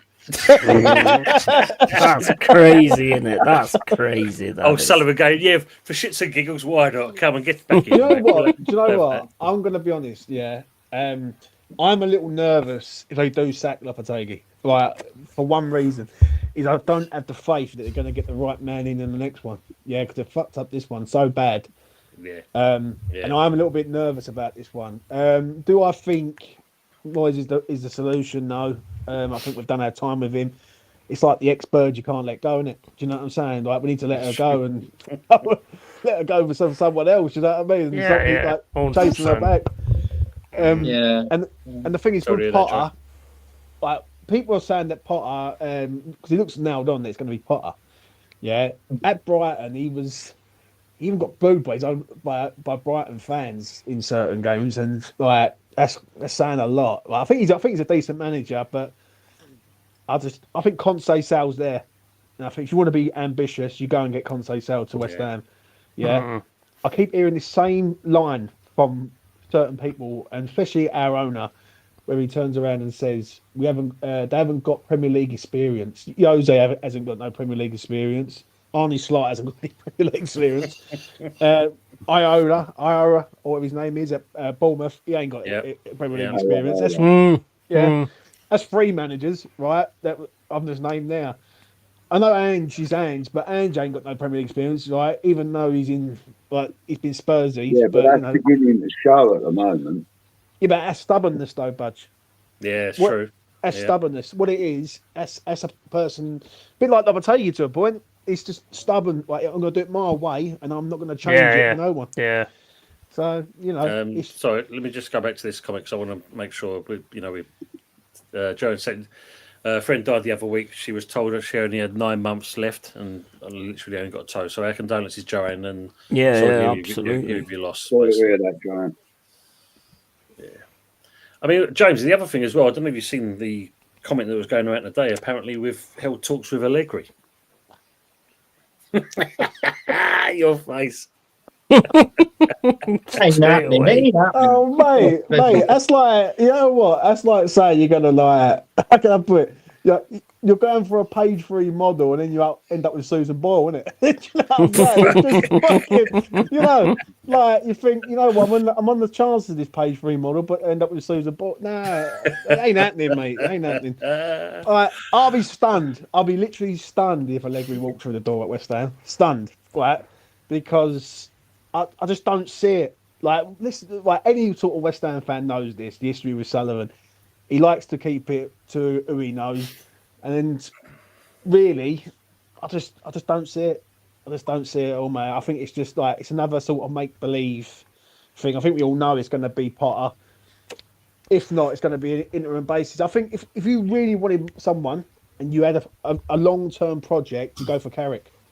You go and get Carrick now, and you say, right, go and get Carrick. You buy him That's out of exactly what I said earlier, James. Yeah, I think it's inevitable that Carrick is going to end up at West Ham at some point. yeah. Why not do it now? Yeah, Let him grow with the club. I'd rather him just go and get the geezer now, and say, Yeah, right, me too. before someone else goes and gets him. Me too.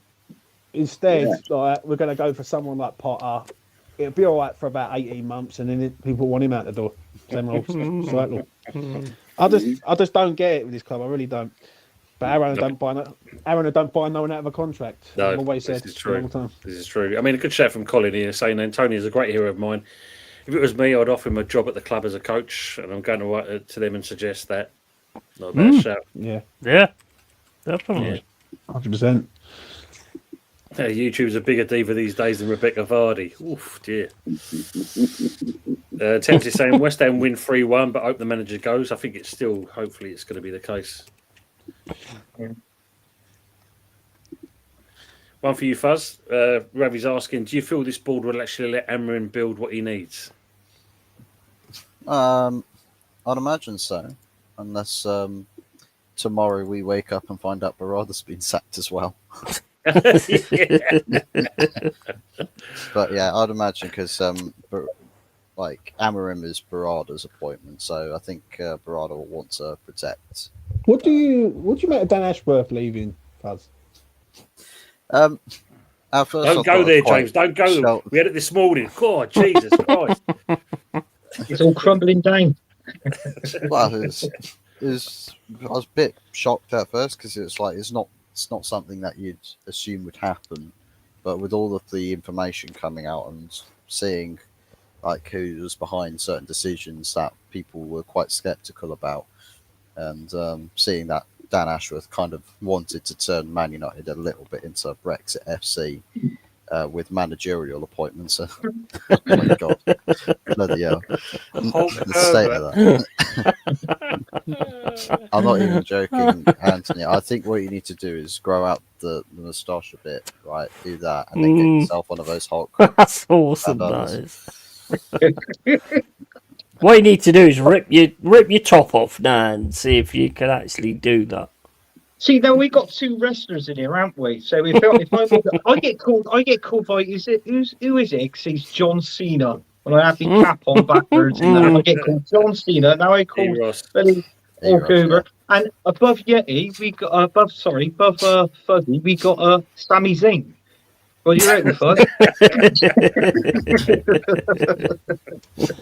I don't know. I think more It's the Macho Man, Randy Savage, mate. Hey. I think more of Mick Foley. Mick Foley. Yeah, Mick Foley. Yeah, I'll get my socket out. I'll get my socket out if you're not careful. Oh, don't get your sock out yet.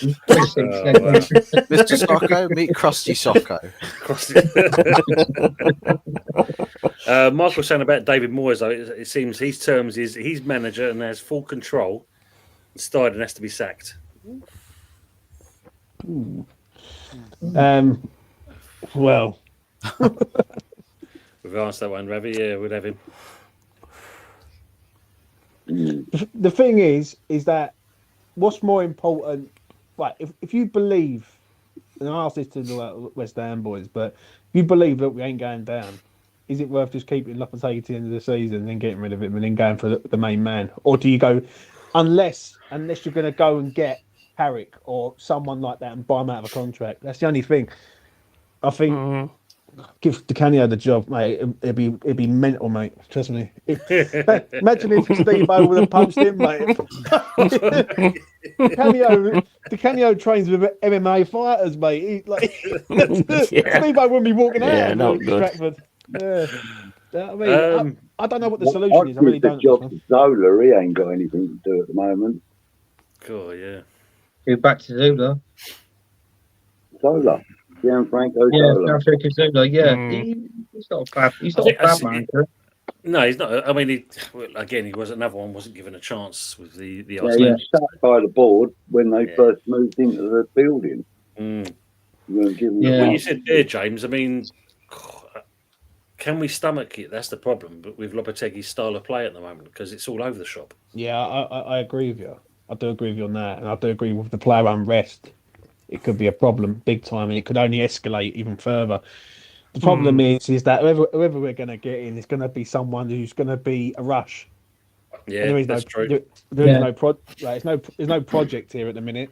And when I keep hearing the word project, it does drive me mental because there is none. Do you know what I'm saying? It's just No. like hoping for the best. And Lopetegui was a gamble. I think we all know that. Now, looking back at it now in the summer, when you're offering a man a 2-year deal with an option of a third year if he gets Europe, that to me is like you're gambling on him to try and get us to Europe. When I would rather someone just turn around and go, right, it's Michael Carrick is your guy. You go up to Borough, you say, right, we want to take discuss about your manager, pay the compensation for him, and get him to the club. And you know what? You would get the fan base on the side straight away because you go, right, you've got someone who understands it.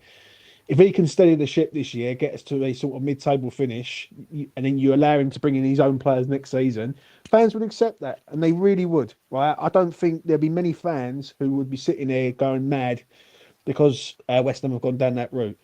Yeah, and then I bet you any money you like, he's like Carrick's shopping list will be half the cost of Lopetegui's and probably twice as efficient.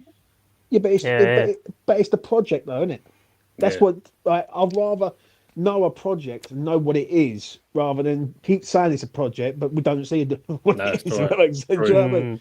It's and that's what it'd be. I'm a bit nervous about the appointment. Listen, Lopetegui can go. I understand that, but it wouldn't surprise me if they brought in Rafa Benitez. Or someone like that. Cooper and Rooney's available. Well, has he got? Did he get the sack? Yeah, Rooney's can't get looking any out London, 16 London games in. full of old ladies. Yeah. I mean, Lockie He's, with 16 he's- games in, that's he hasn't really much done anything within 16 games, has he, Lockie? So I think if he does go and a new manager is coming in, I reckon it'll work better. It's like what I said to Budgie and Tim. I still think the players that you've got and how they play, that is it. And people are sick of me saying it, but it's meant for Graham Potter. It is. I'm sorry. I understand why Tony wanted Thomas Frank because obviously he does brilliant at Brentford. He works wonders there. But in all fairness, he's not going to leave Brentford because he's got that team sussed to a T now, and they expect 100%. Yeah. exactly. And he's got a good relationship with the board. That's the thing. I mean, Yeah. he can walk and walk with him, and that's how much they think of him. So it's I another, have to disagree with you though, Anthony. I don't think Graham Potter's suited to the Premier League at all. I don't think he's a good manager at all. I think.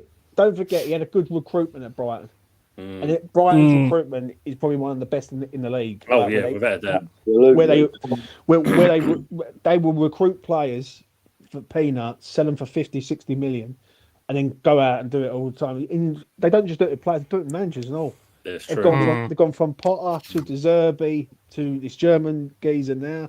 Like it's like they've got a structure there where they know what they're doing and they back themselves to do it consistently. The thing is with West Ham is we haven't got a structure. We've got an owner in charge who doesn't really care. And He's just trying to counterbalance the club until he goes. I honestly believe it. I believe he's going within 2 years, and that's why every manager is getting a 2-year deal, because like I think that if he sells his shares, the new owner can make a decision on the manager. Because how many times we've seen it, a new owner comes in, the manager goes out the door, and they bring their own manager in. happens all the time. So True. I don't know. I mean, look, Damien's put it here. I mean, I think it's time to trust Tim. Been resistant to wholeheartedly follow the process. I'd rather have used the funds to get a proven gaffer, but we obviously Mikel Antonio out, and he says here, I think I'm leaning towards Steidham picking the gaffer and using any available funds in January to get us a centre forward. Well, I'm going to say this to Damien, and Damien knows me. Yeah, he ain't picking the He ain't picking the players, mate. He ain't picking the managers, mate. And I don't even think he's picking half the players. If I'm being honest. Yeah, you know what I'm saying. I've never known it in all my life that a technical director could have so much praise. Never known it in my life. Like we're talking about Dan Ashworth at Man United. Man United is one of the biggest clubs in world football, if not the biggest. And he gets mentioned, and I can understand it to a point. But Tim Steidham, fuck me, he's got to do more than what he's done because he's put us in this mess. I know, mate. I know. He really has. He's put us in a situation with players that don't even care to a point. And we're going to know tomorrow night. That found out. Yep. That will be the one tomorrow night, and where we turn around and say, right, do you really care now? Because one of your work colleagues is in the hospital, right? So do you really care? Yeah. If they lose, it's Back your in what? sec. True. All right, mate. Frank Silva, Ariola, all have Prem experience, but we all know Sully won't buy a contract, even though you would have saved him 12 million you have to pay out to dismiss Loppy and his team. All for the money again. Yeah, for I saying, I've just noticed Anthony's moved positions, and I can see the Christmas tree since Jez has gone. Brilliant. All in favour for Budgie for Emma's manager. Say yay. Yay. Yeah. Thanks for that, guys. Yeah, appreciate it. The job's done. Ray saying Tim must choose a manager this time. It might cost a few sheets, but it'll be worth it. And I think that's the truth there, isn't it? Yeah. There's a question for Yeti. We'll come back on that one. If I missed anything else there, we'll have a quick look at the question bank. Yeah, we've got that one there. Yeah, let me just go up where I was. I'm going to have to make a move, guys, because I'm up early in the morning. No, it's Budgie. And I'm going to the game tomorrow night. So That's going to be a trip and a half, isn't it? yeah, it's a long day for me. Yeah. Okay. Well, thanks for being on, mate. Do you want to shout out your channel before you thank very disappear? much. Yeah, Green Street Elites. You can find me there sometimes. But most of the time on West Ham Network on a Wednesday night. Old School Analyst with Kieran. And also Thursday nights on this very channel here, Early Doors Football TV, doing the West Ham review weekly with Tony. And yeah, you can find me elsewhere and everywhere. Thank you very much, mate. See you later, James. Yeah, oh no, he's just popped off for the moment. I think he'll be back in a minute. Okay, right. Well, guys, thank you for having me on, Tone. See you all mate. during the week and definitely on Thursday night. Definitely. So, I look forward to seeing you then. all right, guys. Take care. Take it easy, buddy. Thanks, mate. Take care. Have a nice one. Thanks to the chat. You're all massive. Thank you very much. And to the hard-working moderator, as ever, Mama Flossie. Take care. Yeah. Good luck for tomorrow, Bud, yeah? Turn that down. Turn that down? Yeah, I just heard someone in the background just saying that. Oh, that's the missus. She's shouting at the boy. He's got his telly up now, and she's saying turn it down. Instead of going in there and just telling him or turn it down, got a ball. You know what I mean? If it's that loud, he probably won't hear her anyway. Well, I know. This is. I give up. I give up. Yeah, I do. Really, I do. I'm not going to say anything. Ravi's asking the question: What is a West Ham type of player in your opinion? Someone that gives it all. That's all you want at the end of the day. Where's the club? You know, the badge on their sleeve and their heart on their sleeve. So it's every player that's not at West Ham. Exactly that. Yeah. Someone with a bit of fire in their eyes, like Marco Boogers. That's every team's fans, though, isn't it? That's what you want from every team. I think that's the key thing. That's the key thing. I think it's also players that actually engage with the fans. I mean, you don't really see a lot of that these days. I think it's more of a rare quality that you actually see a player that actually kind of is not afraid to kind of, as they're going back into the tunnel, spend another 10, 15 minutes out there with the people. Yeah. Which I think that's what we've got at the minute. I think we've wondered. I mean, we are probably one of the most family orientated clubs at the moment, where we see everybody a crowd and everybody is a family, the team and all that kind of stuff. Yeah. And it works. You know. True. I mean, that's what I like to say with Thomas Frank with Brentford, because what they do after a game just gets the fans involved. Yeah, look, Sullivan won't pay the compensation fee. Yeah, we know that. On a serious note, though, you should keep Tagliatelle as long as you're not in danger of relegation. Judge him next season. It's hard to take when you don't see positives, but stick at it. I mean, I know you've had it for 5 years with Arteta.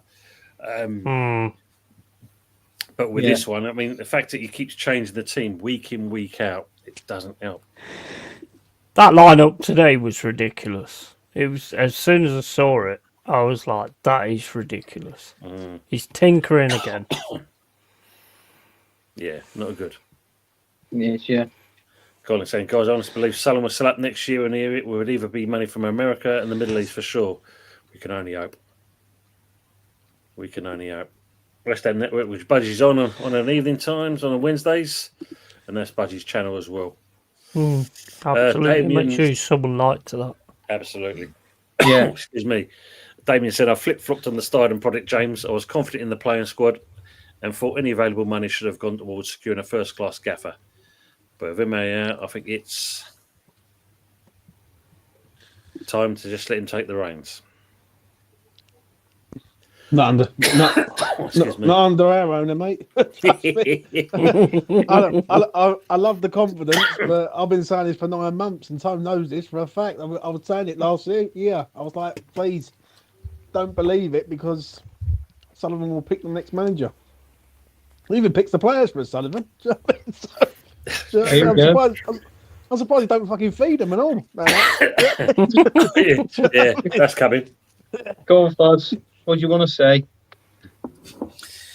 Here we go again. Well, I'll go on to the entire panel as well. I'll go on there. Well on. No, great show as always. Michael, thank you very much for coming on. Appreciate your comments as well. Look after yourself, and let's hope we do all right tomorrow. Going off West Ham, I want to talk to the boys about their clubs. Obviously, Forest are flying. They beat Fuzzy's team yesterday. I couldn't believe it, really. I needed Manchester United to win for £100. They let me down. I was like, I mean, like, how curves have I got to be, right? I should have. Bro, you should have spoke to me before you made that bet. I know. I done a little treble. I thought, Man United are getting done at home. Ruben's in. And obviously, I watched Arsenal today. I actually watched the Arsenal Fulham game, and I just, if we were pointing up winning the league, massive failure, isn't it, for everyone? Yeah. Yeah, definitely. I still think it's Liverpool and Chelsea, personally, for the Premier League. Yeah, it's looking that way, isn't it? Chelsea are looking good, to be fair. Yeah, Chelsea's attack line looks very good. He is giving you your best smile there, Donna. This is the best smile he's got. It looks away from the camera. Forest there he is. Yeah, look, a bulldog. I'll give you a bulldog smile. Forest remind me of us when we were at our best under Moyes. I've got to be honest. I thought they had a bit of help yesterday, Forest, though, with Onana in goal. Yeah, mate, that was insane. That shot from Morgan Gibbs White, and they're all. I watched the reactions, and they're all saying it must have took a deflection. It must have. No, it didn't. It just went boo, like that sort of thing. I think we need to investigate Onana for match fixing. I'll be the first one in the queue for. I was like, no, you owe me £100. You know what I mean? I couldn't believe it yesterday. Like, especially that goal. He just seems to just let the shot just go straight past him. Yeah, and, mad. I think the best comment I've seen on the reactions is from Mark Goldbridge, where he basically says you've seen more balls than Pornhub on Onana. I thought that was fucking hilarious. I mean, I've loved, absolutely loved the tears of Man United fans this weekend, because it's like they all call us a dusty team and all this, that, and the other. You know, you need to sweep your dust up, mate, before you start dealing with ours. We're coming back, mate. We're back. Yes, he's looking cold, mate. He looks like he'd have killed someone tonight. Honestly, mate. It was dark, yeah, mate. That was dark. I mean, he's gonna turn United to dust. I'm gonna be honest. I'm actually shocked at Forest, though. Yeah, but I know they got like their Greek owner's a bit like mental, isn't he? Like Yeah. But I tell you what, there's a couple of players that they've signed. I think Jota Silva is a player that we looked at in the summer, but you got him. Yeah, Portuguese Grealish. Yeah, we looked at him. Well, I looked at him, and I think he's a good player. And I think Milenkovic at the back is a rock. Yeah, absolutely. I think and Anderson as well, getting him from Newcastle for 35 mil was massive. Yeah, I thought that was a big signing for a player of his age, and you know, wasn't really playing as much for Newcastle, if anything, really. But I think Milenkovic, for £12 million, I think he's a bargain. Like, absolutely solid centre half, Serbian international. Like he does exactly what he says on the tin. Do you know what I mean?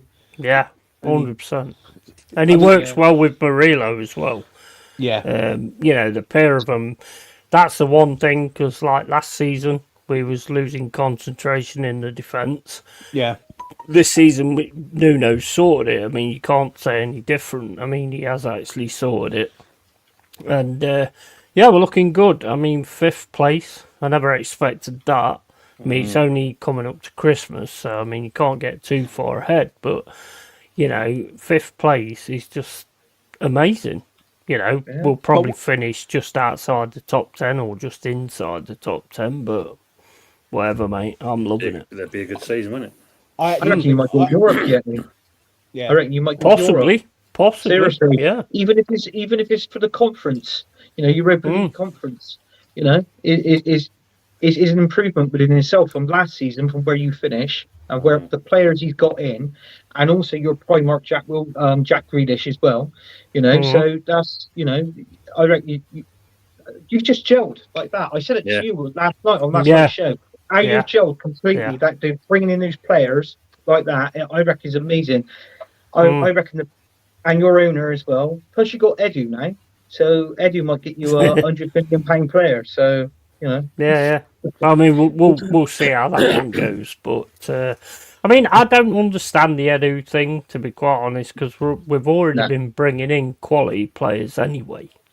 Yeah. So I don't. That's the part that I don't really understand that much, but you know, we'll see how that goes. I'll let that go on. It all depends how you back up the Man United game.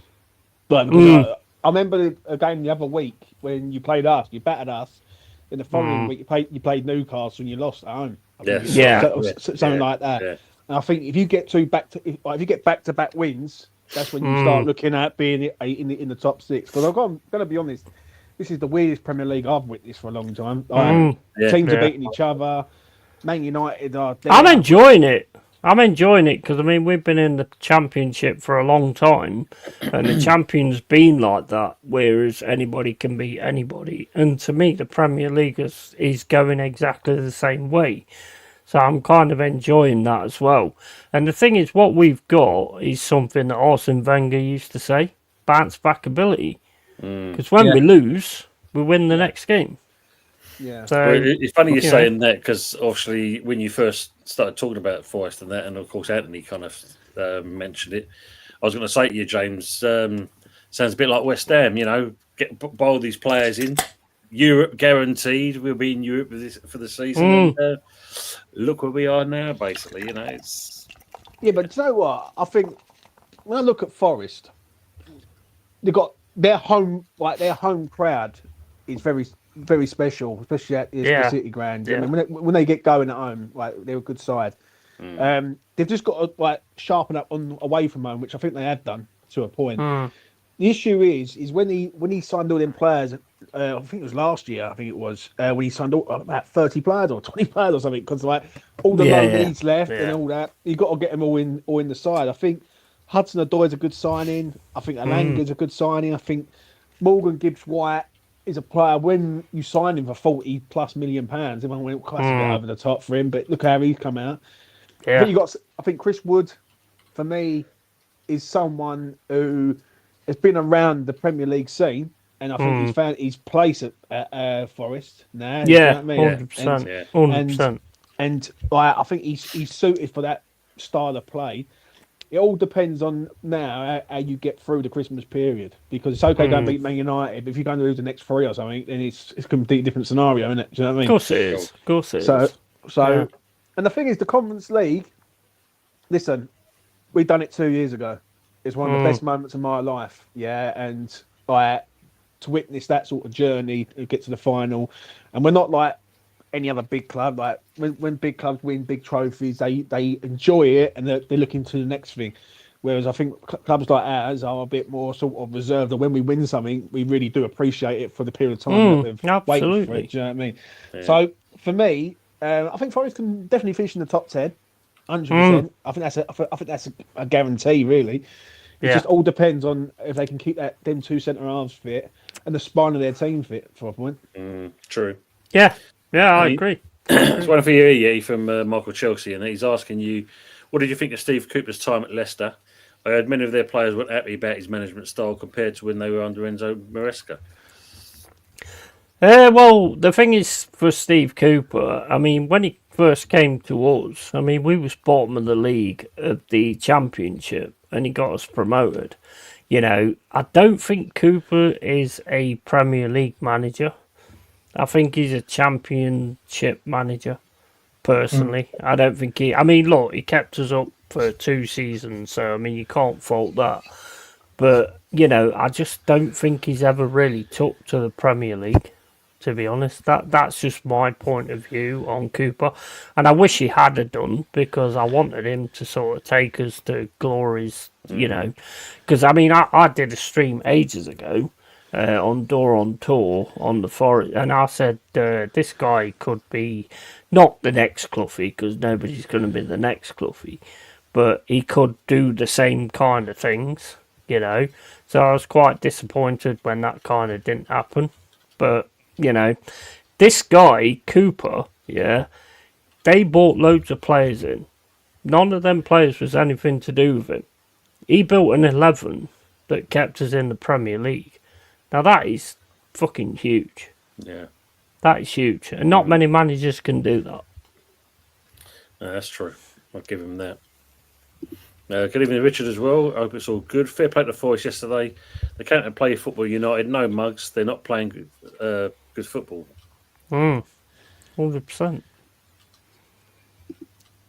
But at the same point, if you watch that game yesterday, in the first half, we scored first, and then we kind of lost the intensity and we kind of sat back. And I was a little bit, didn't you? Yeah, I was worried about that, I must admit. But in the second half, we was just immense. We were just immense. And we deserved it. We deserved it 100%. No, exactly. I mean, Forest, agreeing with you there, James. Yeah, the Premier League is weird. Couple of wins, couple of losses, and it changes. And I think that's something that we might have to worry about, because some of the teams are below us and that. Maybe what it is a universal disturbance where football's healing. Where all the good teams that were dominating are going back to being shit, and all the shit teams are going back to good positions. Maybe it's just a great correction. So there's I'd agree. There's hope for me and Tone then. We'll take that. Oh, Fuzz, nice one, mate. You cheer me up there. We're going to go unbeaten in the next 5 games, can't we? Yeah, exactly. Every club has Fuzz said it here. Remember, it's on the street. Exactly. He said it. 1 hour 54. Fuzzy has spoken. Yes. Oh man. Talking about obviously Sullivan might pay compensation. We know that Damien's coming with the Premier League was always going to even itself out eventually. So much money flying about. Teams have enough money now to put a solid side together. And this is true. A lot of teams are now spending good money. it's getting them to gel though. I mean, and that's what I mean, James. You just said it with Yeti there. I mean, that's what I like about Nuno with what he brought in during the summertime. It's gelled. I mean, Anthony mentioned it's clicked. The thing is, we're not spending a lot of money either to do this. No, you're not. We're not I mean, spending a lot of money. but you're spending money on quality, and you're spending money in the right areas. right places, isn't it? Yeah, exactly. Yeah, like when I look at Milenkovic for 12 million, and Yeah, West Ham paid 40 million for Todibo. yeah, It's a bit, like you've signed some good players, and you've got a good spine there. What I like about Forest, it does pain me, is you've got pace on either flank. You've got a creative player when he's fit in the middle and Gibbs White, and you've got a centre forward who knows where the goal is. Like, so your spine of your team's always going to be decent. Do you know what I'm saying? Yeah. It's going to be hard to beat. The City ground is always in our place to try and win a game at the best of times. So if you keep that, if you lose 4 or 5 games in the season at the City ground and you manage to sort of win the rest of them to a point, you're going to be right up there. And yeah. Another thing that we've done as well, which I keyed out today, was basically we've took forgotten players like Hudson-Odoi, like Alanga. You know what I mean? And I think when you take these players like Emil Smith-Rowe, for instance, when you take these players from the big top 6 that's not getting played and stuff like that, they get a new lease of life when they join your team, and I think that's a good idea as well. And they weren't that expensive either. Hudson-Odoi was linked to Bayern Munich many years ago. Yes. Yeah, and he was looking to go there. Can't remember how Forest actually got him. I think he was frozen out the Chelsea side. No one come in for him. I think 5 million. I think he even got an injury if I remember that right, and no one touched him. And obviously Forest took the risk. So, but I think Forest are in a situation where they can take risks now, like because they're not that side that is a relegation threatened side. Like, excuse me, I believe Leicester will stay in the league this year. Right, I really do. Yeah, I think now they've got Van Nistelrooy in charge. 4 points out of the last 2 games. Great result today. 2-0 down and spinning it around. And that's what worries me with us to a point, because if them teams start picking up, I look at the teams behind us. I look at the likes of Leicester, for instance. I think they're going to be moving away. And if tomorrow's a massive game for us, like if we don't win that game, it's huge, and Wolves win it, then basically we're 3 points off relegation, which is which is worrying. But, oh man, just the thought with that alone, James. I mean, are we saying that Slot's going to win the Premier League though? I think Chelsea might take them. Yeah, I mean, look at this one from DJ Crane. I mean, like you're saying that. Look, Chelsea, Liverpool, Forest, Brighton, top 4. Yeah. But yeah, I mean Chelsea. I mean he's got them playing some good football at the moment, and they're getting the results. I mean they come back from 2-0 down to win it. Pressure's on for Liverpool now. I think someone said earlier on, wasn't it? It's Liverpool's to lose, and that's a great statement because we saw obviously they drew the other day, but I mean when you think about it, he's come in and literally reinvented that team. And when you've got someone like Klopp and the aura that he had around him, then you've got to bring this fella in, and then he's got to integrate himself in with this. Most of us are saying Slot don't really know much about him, and maybe that's what's seen him through so far where he is. Yeah, but Well, we're the only team that's beat them as well, and the only reason we beat them was with grit. So if they come to the City ground, which they will be doing in a few more games, if we can actually beat them again, then it just puts it down to 1 point, doesn't it? If Chelsea keep winning like they are.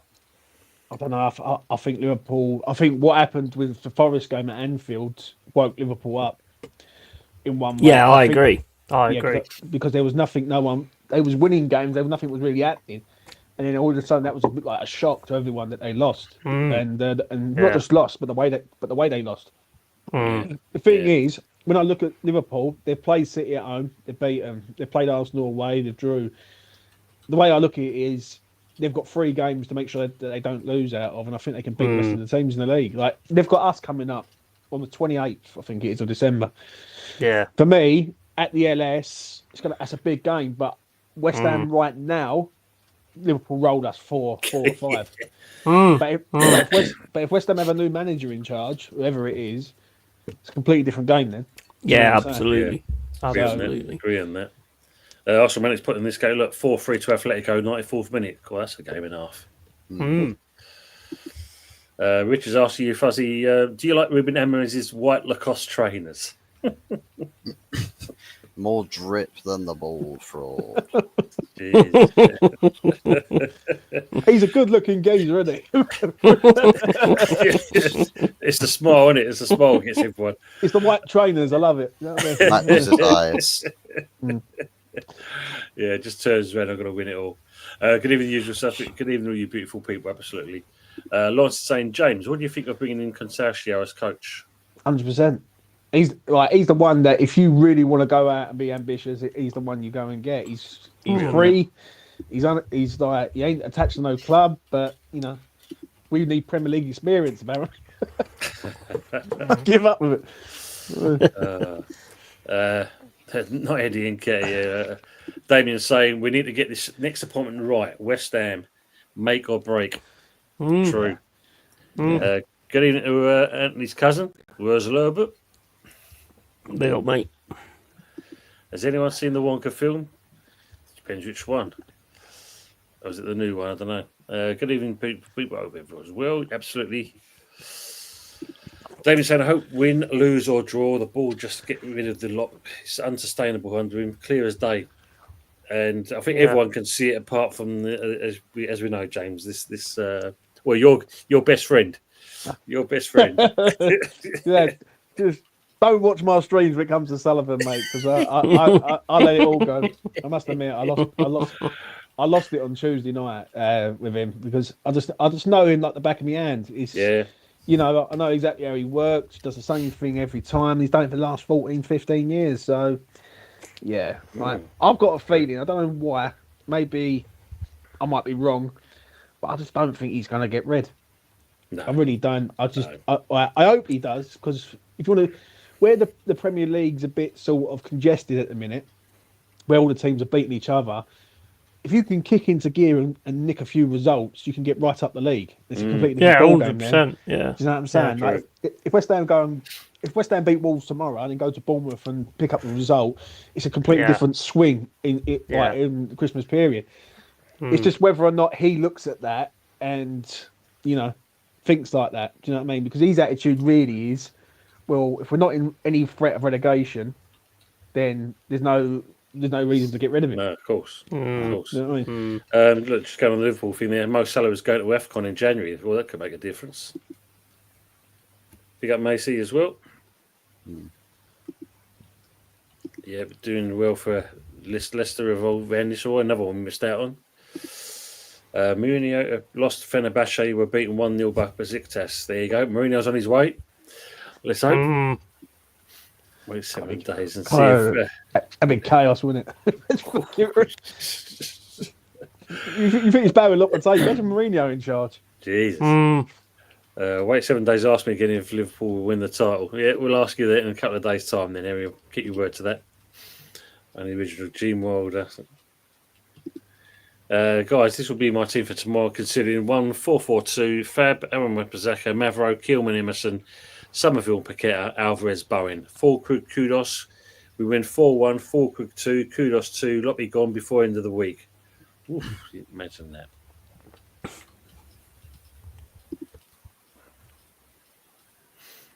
Well, interesting. If you replace Chelsea with Arsenal, you have history right there. He knows what I mean. I talked about it in the stream earlier. Girona.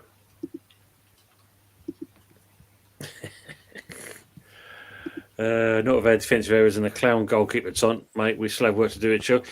Yeah, I mean, look, you've got a good team there. Yes, we know the keeper is the only kind of suspect one out the whole lot, but I'm sure that they'll look at get someone decent in. When you've got someone like Palmer, you can always do something. He's an awesome player. Definitely. Definitely. It's the Well, fact and that Palmer, unfortunately- for someone who's so impactful like Palmer, then to have like some top level players around him that are difference makers just upgrades the efficiency of a team like Chelsea, and that's probably just what they were missing is those two highly skilled wingers. And you just see how they take the game to opponents, and now Jackson's leveling up as well and is impacting the team. And now you've got a midfield that just needs to connect the dots, and happy days. They could think dominate. I think Lavia. I watched Lavia today. I thought he was decent, and Casado. Like even Enzo. I've never been a fan of Enzo Fernandez. Never really. He looked good today, didn't he? He looked really well today. I must admit, and I was like, he looks quite decent. And that front 3 or 4, whatever it was, with like Neto, Sancho, and you got Jackson, and even like Nkunku coming off the bench. He's like they're all pace merchants. They've all got pace. Yeah. And I think they're a dark horse, Chelsea. Yeah, 100%. 100%. Definitely. And Chelsea have got to play Liverpool at Stamford Bridge. Yeah, that's the return. That's the return fixture. That'd be in the new year, I believe. Yeah. If they turn them over at Stamford Bridge and say they're only 4 points behind, like currently right now, they turn them over. It's game on for Chelsea. Definitely. I mean, but they have to beat them at Stamford Bridge. Oh, you imagine I think Liverpool are going to drop it against Everton when they play that game. That's interesting. And I think they're going to drop it against us as well when they play us at the City Ground. Should be interesting. But it's great show from the pair of you there. I mean, obviously, Anthony, you imagine that, one of Pep's apprentices leaves City and see what he's doing at Chelsea, and the other one, 5 years, and you're still where you are. You imagine when Maresca wins it. Exactly. It just picks the piss, really. So, but then again, Chelsea's got the money, haven't they? And it's like that Bowley. He's like you touched on it as well, Tim. He's only there temporary until somebody else takes over, isn't it? But he's injected so much money into that club is unreal. And you look at the players. Everybody talks about Man City, but with Chelsea, you're playing. If one gets injured, it's the same as Man City. You're replacing quality with quality, and none of us has got that. But how much money has Arteta had? Well, we know what he's had. He spent 850 million on his own team since since he won the FA Cup last. Won it under 2 different managers. That team of Wenger's and Unai Emery's, and he can't win nothing on his own team. And you've got no depth. That's the difference. Exactly. We got no depth. We were worst off. Obviously, after the window shut, we were better off before the window closed. At least we had that little bit more depth in our team. But I mean, look, Matey's saying here, look, you got hates Jorginho, Havertz, and Sterling, 3 Chelsea scrubs. Big old Macy. There you go. The thing is with Arsenal is they haven't got a centre forward who's capable of scoring 15, 20 goals a season. 100%. And if they was to go and get, i.e., Isak from Newcastle, and you put him in that side, it's a completely different ball game. The thing is with Arsenal, or Wood. but you want to keep him. So there you go. Yeah, well, we're keeping him, but yeah. Basically, what it is, you've got to look at Arsenal against Man City. Man City have been a phenomenal force over the last few years. This season is the one where you've got to look at this and go, this isn't right. When Slot comes in and Slot's 8 or 6 points clear, like that's the one where you got to look at it and go, you know what, this is not right, because City have fallen away, and Arsenal are still there to no, they're not even there really, are they? To a point. It's happening. Look, Fuzz, it's happening. Oh, Gareth. Yeah, there you go. The guy to fix it all, Gareth Southgate, is lurking in the wing. Wow. How do you guys feel if you get Gareth Southgate, the West Ham fans? Yeah, get it. Joe what? Don't have to say anything. I saw it by your face. Joe what? One thing I will give him this is he has worked in with the youth players before. We've got a good youth. like a crop of youngsters coming through, Skulls, Potts, all these other players. As long as there's a project there, I'm all for whoever it is, but don't lie to the fans and say, "Oh, this is a project" and all that. When we all know it blatantly isn't. It's a gamble. Do you know what I mean? right. If Southgate comes in, what I feel, I'd have to. Are you not trusting the process?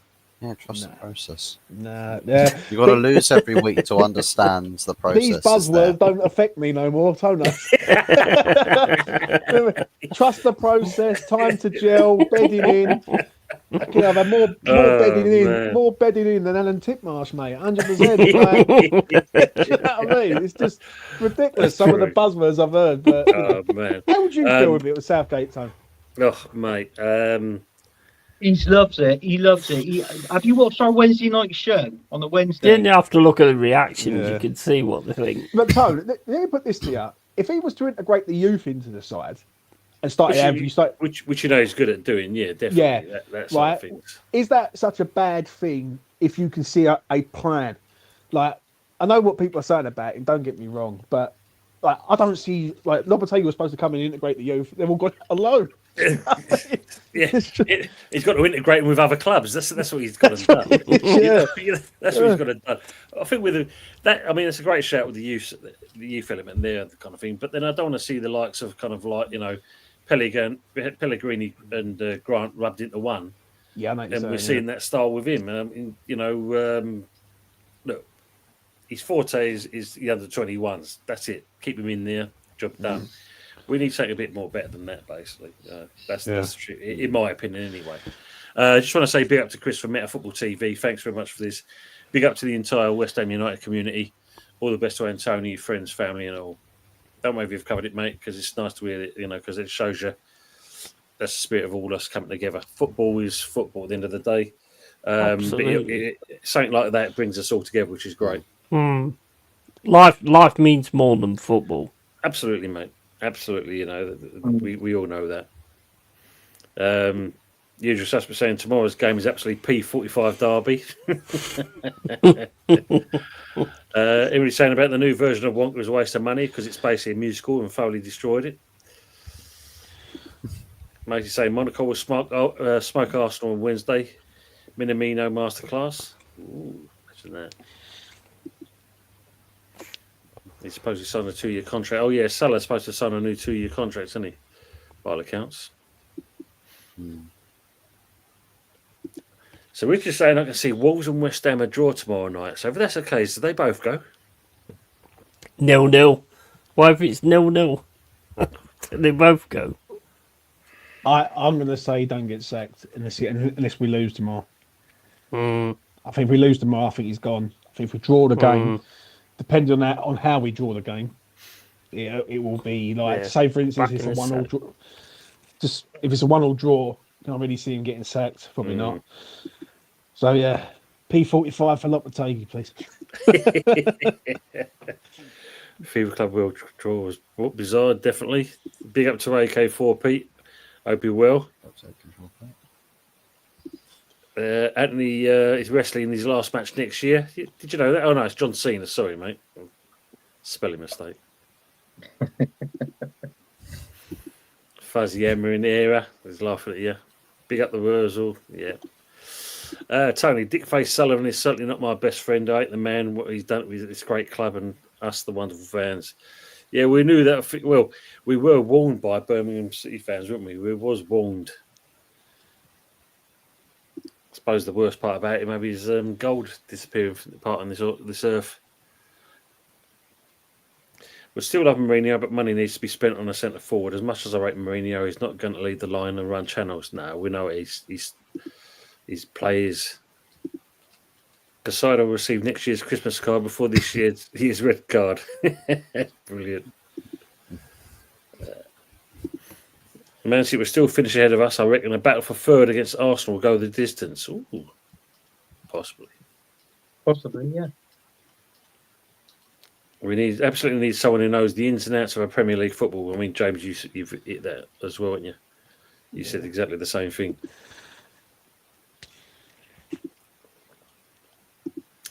catch up on this one. My mind works on priorities. Before the MA injury, the priority for me was a top-class gaffer because I trusted the squad, and their priority for me is centre forward.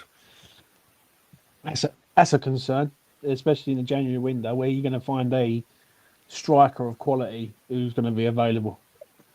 Like I can actually see us going without one. Maybe go and get another winger off some note, and then pushing Bowen further forward and saying, "There you go, all right, you got," you know what I mean? Because that's a concern now. Because now, obviously, now Mickey's out. Like, and none of us is even more because we've got no one to hold the ball up. But we have got a German who might come in and do something. We just don't know. Oh man! I mean, would you think that's a shout for Earthy to be called back? I'd rather have Ward Prowse back, mate. Yeah, true. I really Chris is saying, trust the process. Is this a Spurs channel?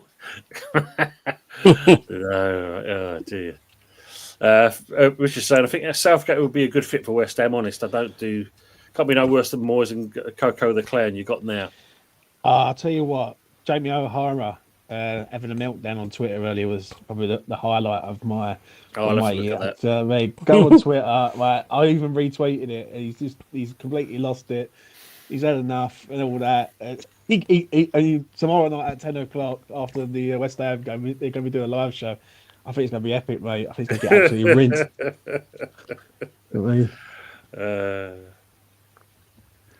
Yeah, like every time I think the team we both love are about to reach the summit, it never happens. It's what makes us who we are and who we support. Yeah, we are West Ham after all. I think Wolves may get his own. Oh dear.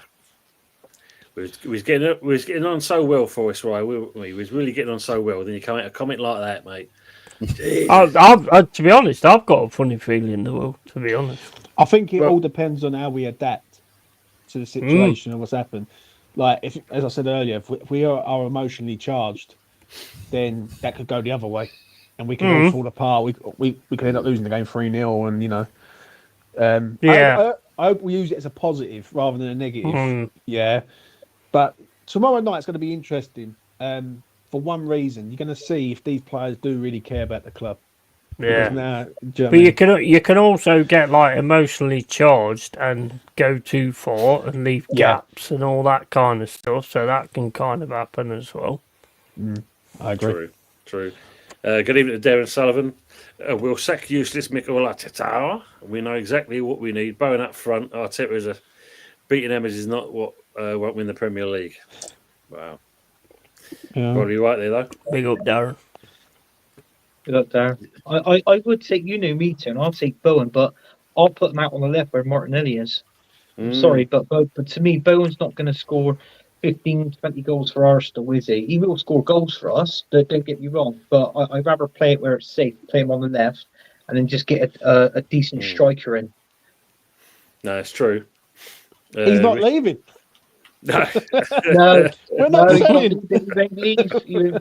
I'm still trying to persuade Danny Dyer, but you know he's not having any bit of it. Colin saying, guys, it has to be either Irola or Consortio for me. Build a project with either one. You're not going to get Iriola. No. I mean, another one settled in. Richard saying, Earthy's doing okay at Bristol City. Thanks, Tone. Hands off it. He may have to stay. He might be a permanent transfer next season if West Ham get relegated. And he said the side of it is bagging. yeah, that's true. Oh, man. No, I'm joking with you, Forrest. Well, don't worry about it. I'm joking with you, mate, because if you look at it, it probably would be a blessing in disguise.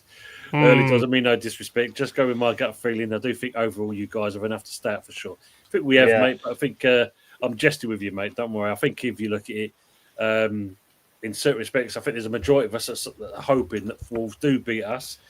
So he's out, but yeah, it's Southgate in. Yeah, he's a Forest fan, Con. Yeah, we stick together, mate. Yeah. We stick together. I know that, mate. That's why I've got another West Ham bloke with me and that. So, like, you know, we can scrap. We can have a good old scrap. We're all right. Yeah, look, Lawrence says it there. Look, Bowen is already home. Absolutely. Yeah. You're right, Anthony. What I like about Bowen is he has the ability to play off the centre back's shoulder and could be trained at the striker. Big up to the panel. Big up to yourself as well, Joe. And time to give Jorgensen a shot in goal, and Tosin should be ahead of Badiashile for me, in my opinion. Well, you've got 9 goalkeepers, so As I I'm say, sure they've you got- can they've got get a one chance. good one. You can just see it now. You know what's it? The old the carousel board, isn't it? That's what Mascherano must do. It will go with him. He'd be the keeper. Yeah. Goalkeeper FC. Jesus, yeah. Well, trying to match up with Arsenal, weren't they? Richard's saying if Colin wins the jungle, Wayne don't walk across the bridge. You'll snap with that fat bastard walking across.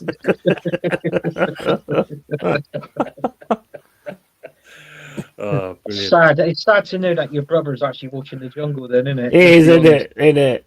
Bro, you need to get a life, He's Richard. let that You slip, really hasn't he? need to get a life. Main event tomorrow, 3-2 to the West Ham. We know we are absolutely, Lawrence. And respect you as well, Forrest. Well, you know that. And big up to you. It's too true. Yeah, of course we do. We all look after each other at the end of the day. And on that note, we're coming into an end. So, first of all, James, thanks for coming on that such short notice and that. And I'll look out for your show that you did earlier and that, because it's interesting to see your outtake of what you think. I'm going to be honest. The preview that I done earlier on, I was very emotional, mate, when I started off doing the preview, because I was talking about Mikel and all that and everything. But listen, I appreciate all the boys on here. Thanks for having me on, Tone, as always. And Yeah, of course, mate. That's right, and that's what it's all about. Great banter. But thanks for coming on, mate. It's always, No you know, good with your input. Good night as well to Chris. Take care, one and all. He's saying. And Yeti, mate, where do you expect your team to finish at the end of the season? About 8th or 7th, maybe. Yeah, I 6. reckon that. Yeah.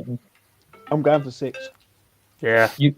Europa League conference. That's a good start, and you can work from there. Yeah. Honestly. Well, we Anthony- can get another win in Europe like you've never done, I suppose.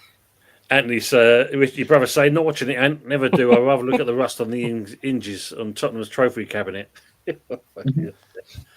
Forrest Rice saying, I'll sub to the other guys if they have channels. Great stream. They do indeed. Mum has put them in there. If not, I'll put them in the description anyway. And you can look at it afterwards and sub to these. You already got Yeti on there. Got Hot Fuzz, E20 Zone, and obviously my good self as well. So thanks for coming in as always. Usual suspect, 10 to 11 for West Ham. Wolves 13-5. The draw 13-5. I just want to say something before we wrap up, Tone. I'm pleased that you're doing so well, mate. Also, I had a look at your subscribers before I come on. 100%. You've got up to 700, and you've been grafting, mate. So Thank you, mate. very Appreciate much that. deserved. Do you know what I mean? And always smash a like on the video. It goes a long way. You know what I Yeah, mean? absolutely. Like the more subscribers you get, it's always nice to sort of see that you're working out well, and you soon be at that 1,000, mate. You deserve to be at that 1,000. Hold on. We might have to stay over just a little bit longer, but try not to gloat, try not to laugh. Be serious for this man because he's a good fella. Good evening, Jose. Hey, how you doing, bro? Hey. Hey, Fucking, I was on Jose. mute. Good evening, everyone. How are you? We're good, mate. You're good. All good, mate. Well, we'll let you know tomorrow night if we're good, me and James. Okay. Well, But- Yeti's all right. I know that. Oh, about 100%. All right. Fuzz and Anthony might be a bit as well. Well, I know. I mean, we're in the same boat. We're losing to teams at home. I can't knock Got a Fuzz sense down of any more than familiarity. he already is, so it's all good. Fantastic. good evening, Howard. Good evening to you as well. Can I? Can we Sorry, take- I've just jumped off another show. No, How that's fine, is mate. how is Michael Antonio? He's had the operation. Apparently, it's very successful. It's all gone well. So now we're, no doubt the club will release a bit more news. But it's after all what the damage you've seen. I'm assuming you've seen the damage of the vehicle. I've seen a bit more than the damage of the vehicle, but I don't know how much has been released so far. So I'm a bit wary about saying too much. Yeah, of course. But yeah, I mean, he was quite lucky that there's only one leg by the count. So that in itself, though. Speed. I don't know whether the proof will come out in the pudding, but apparently he didn't have his seatbelt on, and he took the impact to the side of the vehicle. And had he had his seatbelt on, he wouldn't have made it. So the fact that he didn't have his seatbelt on meant that he got flung into the back, and that saved his life.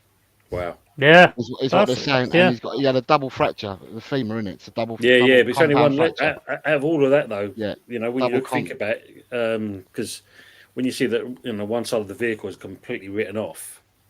And Yeah. 45 minutes to cut him out of the vehicle Yep. as well. Yeah.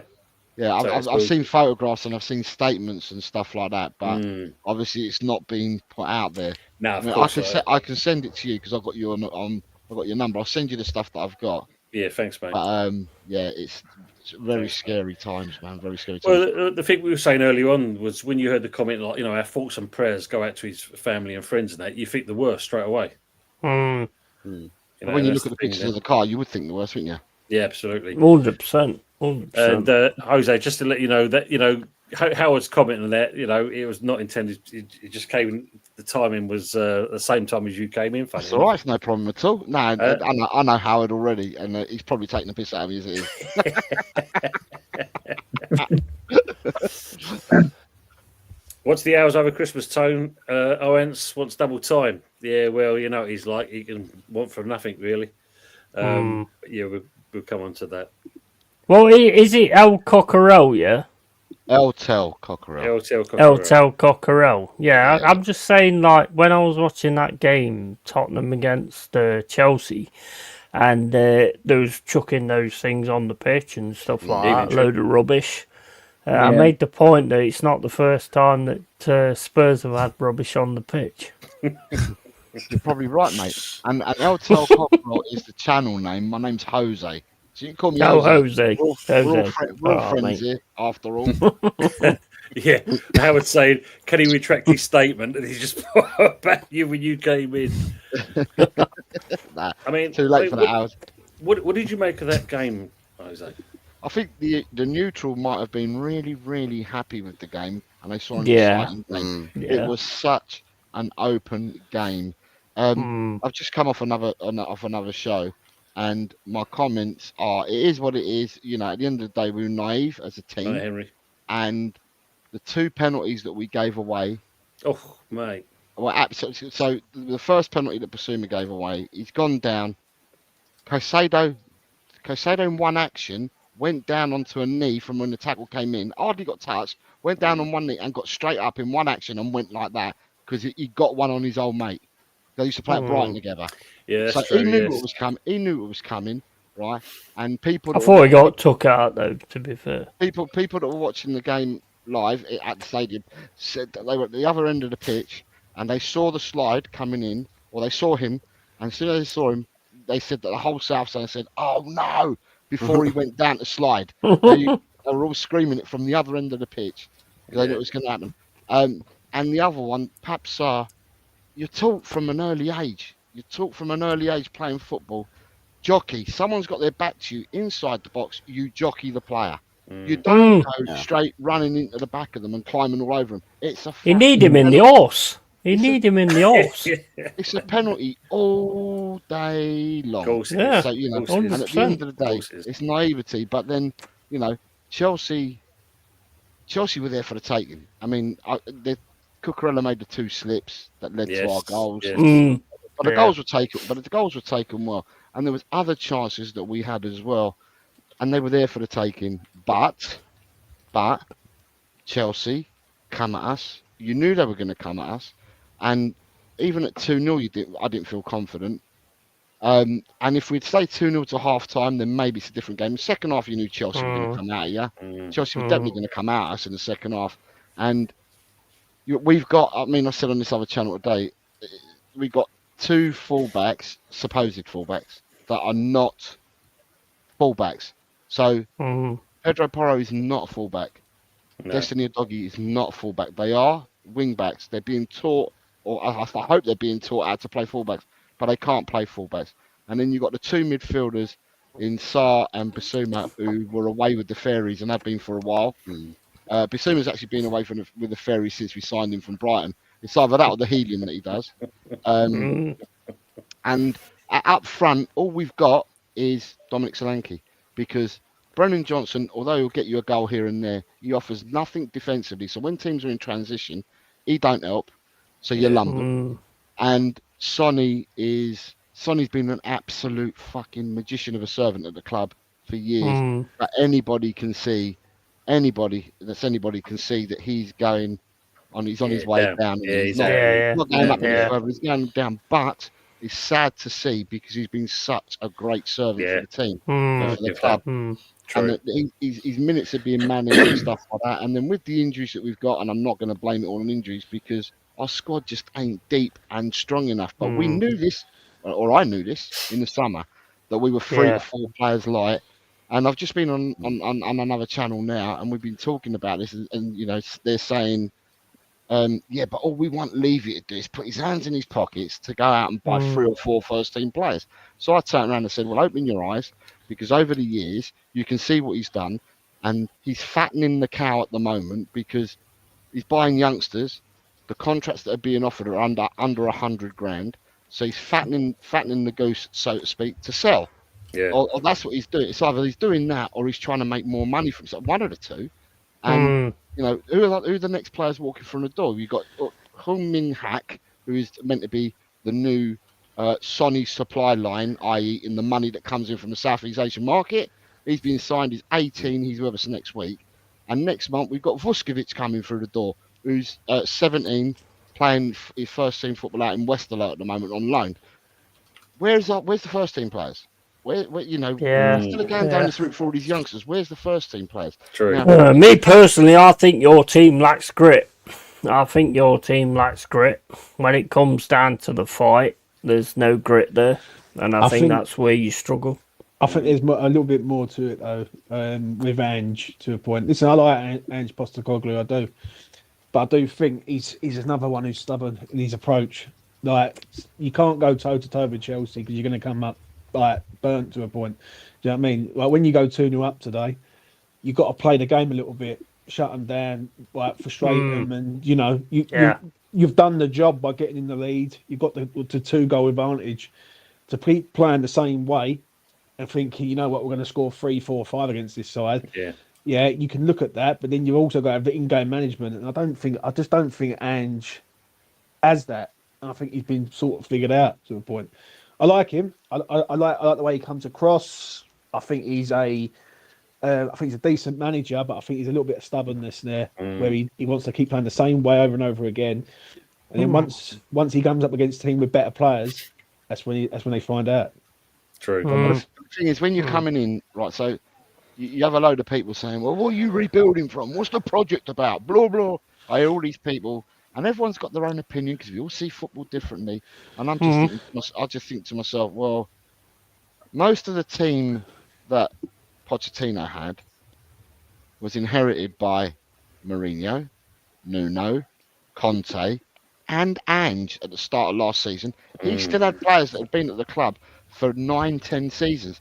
We had to change the playing staff. And you were hoping with changing all the playing staff, you were hoping the mentality would change, so the old mentality would go out the door. The only 2 players we've now got left, funnily enough, are Ben Davies, who's been playing absolutely out of his skin. He's become prime Franz Beckenbauer. And then you've got Sonny, who's looks like he's going downhill. And, you know, at the end of the day, it's about... with Ange Postecoglou, what I see from Ange is Ange's come in and he's got a philosophy of playing football, and you apply certain tactics to play a certain way. Is the football exciting? Is it more attacking?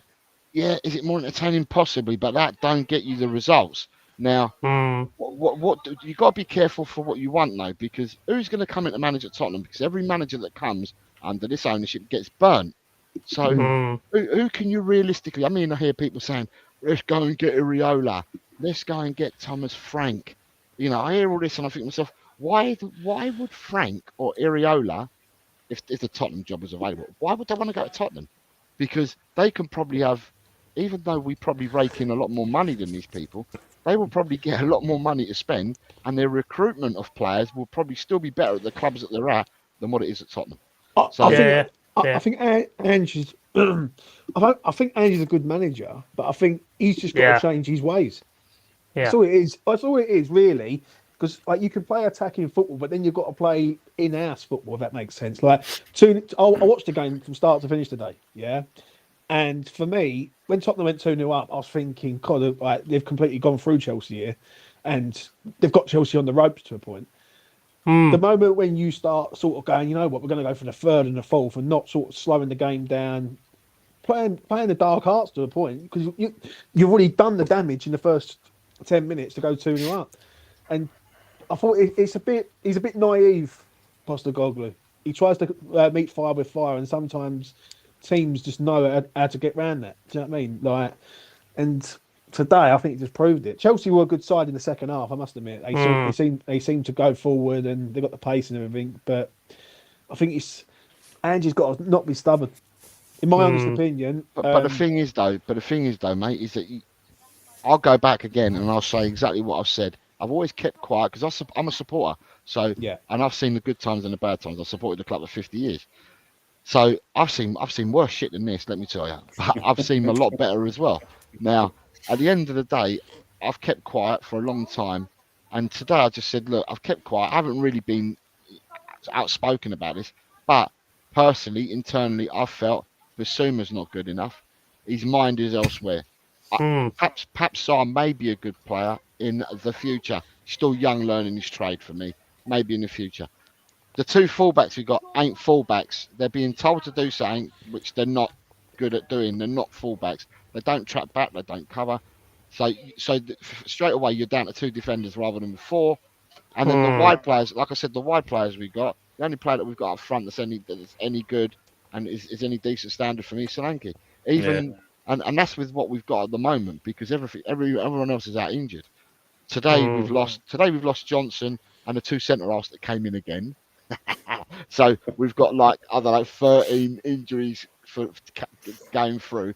But even when you start looking at some of the injuries, Richarlison ain't Premiership for me. He was Josh before and he went downhill years and years ago. You know, so your backups ain't even that good either. Do you know what I mean? So it's just absolute madness. And if we think that we're going to go out and buy in the winter, Tottenham fans, you're sadly wrong. Because the only people who are going to come in is kids. That's it. Yeah. But my personal opinion is Spurs ain't got the balls for the fight. When the fight comes, they haven't got the balls for it. And that's been the same with most of the managers you've had over the last 5 years or whatever. So is it the manager or is it the players? I think you can't say the managers haven't got cojones. When you look at Conte and Mourinho, you can't say they haven't got cojones. And that's what I mean. That's what I'm saying. So it's got to be the players then, isn't it? Yeah, so people thought there was a mentality problem with the players, and hence why it was change of the old guard with the Pochettino squad when he left. And the other four managers have carried a lot of that squad with them. And now in the second season that Postecoglou's there, we've only got two of them left from that squad, right? And you would have thought by bringing in new players into the club, you would have thought there might have been a mentality shift. Yeah. And you've got players coming in that have got no baggage. Well, it seems to be that if it's not the baggage from before, it's new baggage now. Because there is something definitely wrong. There's something underneath, isn't there? There's something underneath that don't make sense. I mean, it's interesting. I don't know what kind of side we're going to put out because he's got to make a decision now. Are we going to chase the points in the league or do we chase Europa now? So we've got Rangers away on Thursday, which is a tough tie as it is anyway. Now, do you go with a weakened side against Rangers, thinking that you've already got near enough points with 2 games still to go? You've got enough points to qualify between 9th and 24th, right? Because I think we sit 9th at the moment, between 9th and 24th, and then put your team back out again against Southampton on Sunday night. There's a decision to be made, but the one thing we haven't got is we ain't got the bodies. We've got so many people injured, we ain't got the bodies now. So it'd be interesting to see what happens. But you would have thought some of you clubs were the only ones that got problems now. Yeah, exactly. So look at the bigger grand scheme of things. You're there. I just want to answer this question for Howard though. Go on. Let me just ask this question. I mean, basically, where did the crash happen? Epping High Road. It happened there. That's what happened on the actual accident itself. And, Michael Chelsea saying our defensive errors in the first 15 minutes let the Spuds in, and we were meant to be the ones to smash them today. Yeah, look, and I agree with this with Damien. This is the problem you get when you keep chopping and changing managers. Players bought for different systems. Good shout. Howard saying no fuzzy. Hammering out. Get the hammering out. Nah, in Amarin. I wouldn't we say trust. that.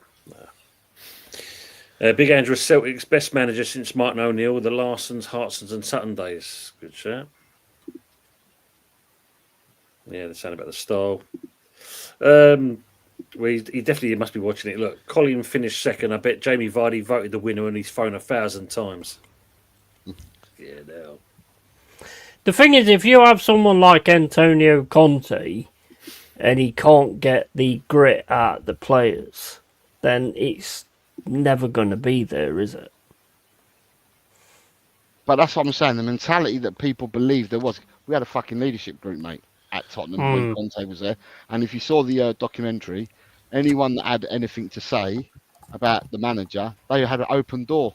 They could just go up to Levy's office and say, Daniel, it was in the bloody thing. The players were going to speak to the chairman and that. So, Yeah, that's ridiculous. So you're trying to get that mentality out of the club and you're making a change. So the whole leadership group has been broken up because all them players from the leadership group have now gone, along with, other players have now gone as well. So your Davinson Sanchez went, fucking Endon Bailey, Giovanni Lo Celso, Ryan Sessegnon, all these other players that weren't in the leadership group but were part of the squad, they've all gone as well. And you're thinking to yourself, well, we might get a different mentality shift because you're getting all the old baggage out and you're bringing in new.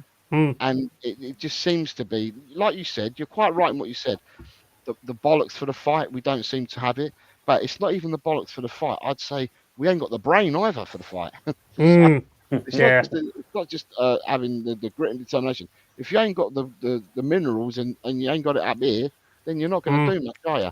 And today's game should have been managed better by the players on the pitch. I mean, you've all played football. I know your manager tells you what to do before you go out, right?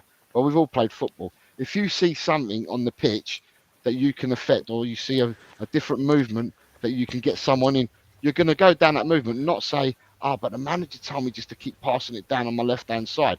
But fuck me, I can see my centre forward going down in the inside right channel, and he's free on goal if I put the ball through to him. So fuck the manager. He keeps telling me to play it down the left. I'm going to play him through. So you change the way you play on the pitch. Do you know what I mean? And I just don't think there's enough done, to be honest. It's in there. It's in your head. There's not enough. Yeah. Howard's got a question for you, mate. Will Slaphead and Axe Ange, how many games has he got? Right. So, in my opinion, and this is only my opinion, we all have them, don't we? In my opinion, I don't think he sucks Ange.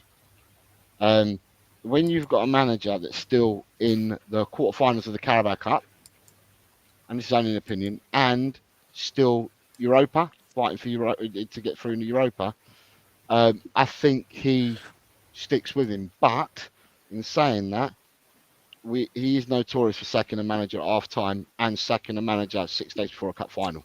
So anything can happen. You sure he ain't related to Sullivan? On that note, I've got to make a move, gentlemen. It's been a pleasure. We're wrapping up now as well, mate. So again, try and shut your channel out. We've got the chance to. And what you got coming up, mate? E20 Zone TV tomorrow night after full 10 o'clock, straight after the game. It's either going to be happiness or sadness. I just hope they do it for Mickey. That's all I'm going to say. Do it for Mikel Antonio. Do you know what I'm saying?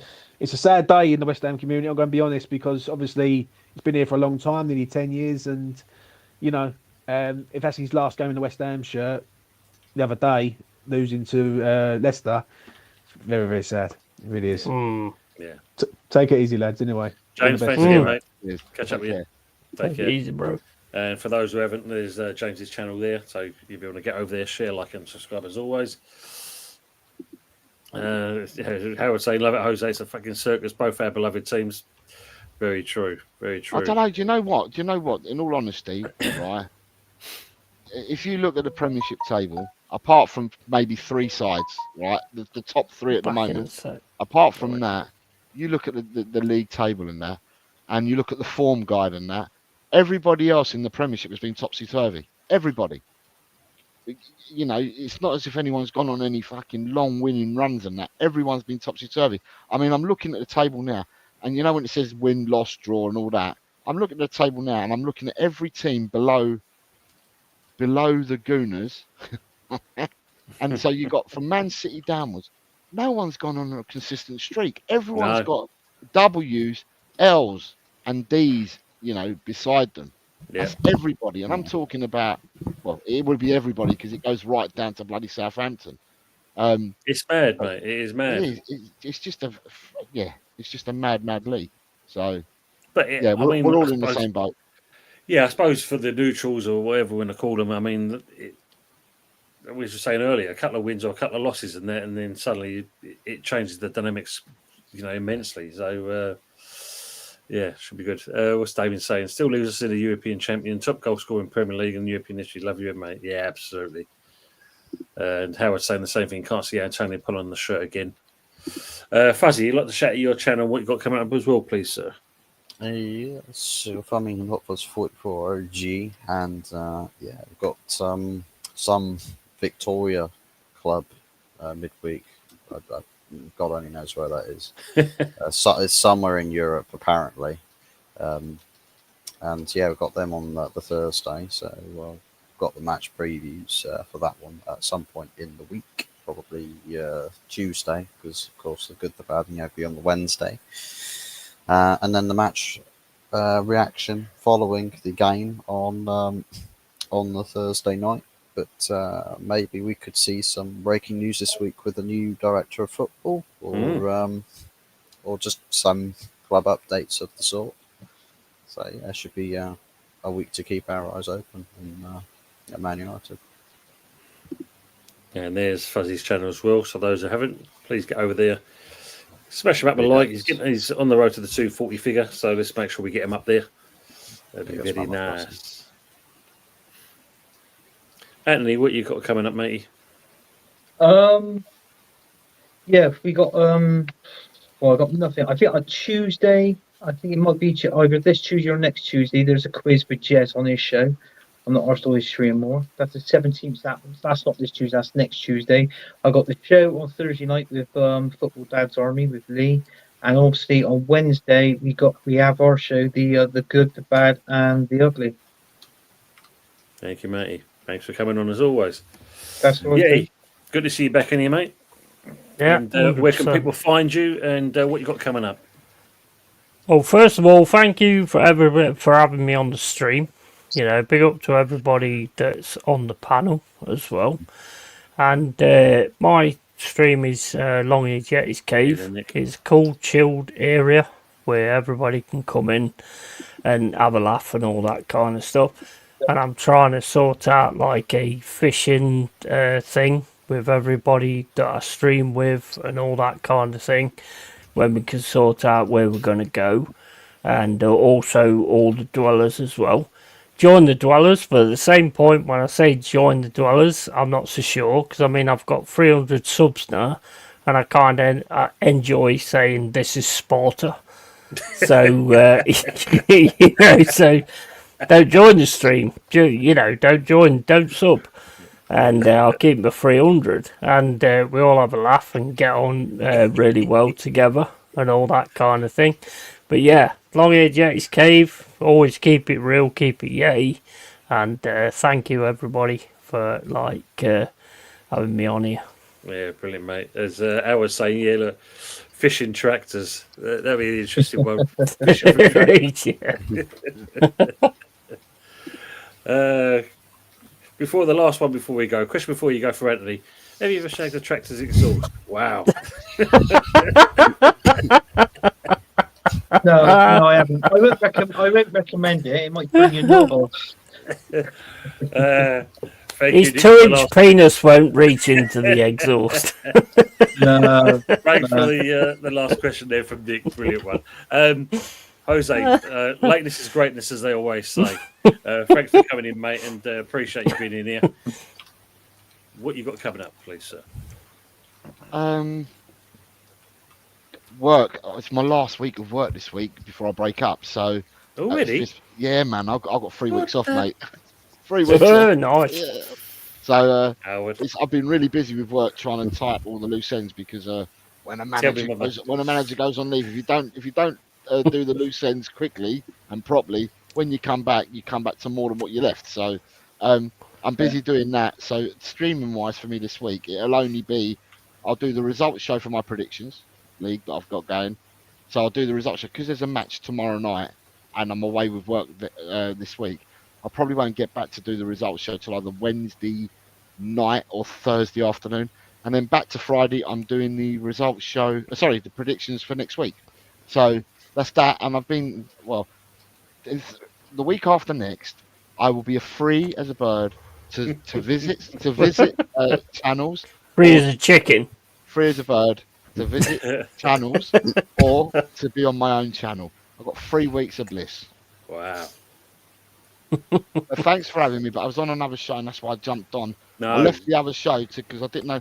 Sometimes you go on for about 4 hours and I'm like, it's not like the gauge. I was on another show and I thought to myself, let me jump off now because I don't know how much longer they're going to go on for. Yeah. So I jumped away from the other one and came here. So No, I appreciate but it. they were only talking about Tottenham and it was getting me down.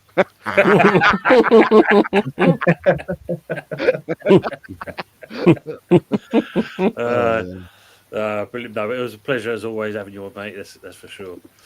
Thank you, Michael, as well. And Nick saying you're doing a show after the game tomorrow. We're going to do the watch along tomorrow for the game. Depends because obviously James will be doing an after show after that game. I'll see how it goes from there. And yes, Mum and Night as well. Don't forget, guys. Just kind of where is it now? Just to remind you all, if I can find it, it just keeps disappearing. For us, on the 18th, we have the Good, the Bad, and the Ugly Christmas show, and there will also be a quiz on this one as well. The question bank has actually been fired over to me now, so be looking through those, and hopefully we'll have a good show with that one. Wear your Christmas jumpers, woolly hat, the whole shebang. Your willy warmers and everything. That's the one. Tom, that Christmas tree ain't straight, mate. Oh, well, bored from Anthony, mate. You've got. Yeah, look, you can see it's a bit wonky on one side. Look, the tree's leaning out to one side. You've got to do that. It's got to be done. Brilliant. And big up for Jez when you watch this back, mate. That's it. Absolutely. Thank you very much for that. Get that off. But no, thanks for being on the panel, you guys, and to E20 and obviously to Jez as well, and to all the people in the chat. Appreciate he's been with us as always. Nick saying he's going to wear a Christmas thong. Wear your Christmas hat, Sharky saying. Big up to you, Sharky. Nick saying he's going to wear a Christmas thong. My mum got me last Christmas. Very nice. Is that a new song? We'll have to look out for that one. Other than that, thanks guys for being with us, and let's hope you have a good week, and hopefully for Mickey we'll get a result tomorrow night. Take care everyone. Bye bye now. Up the Reds.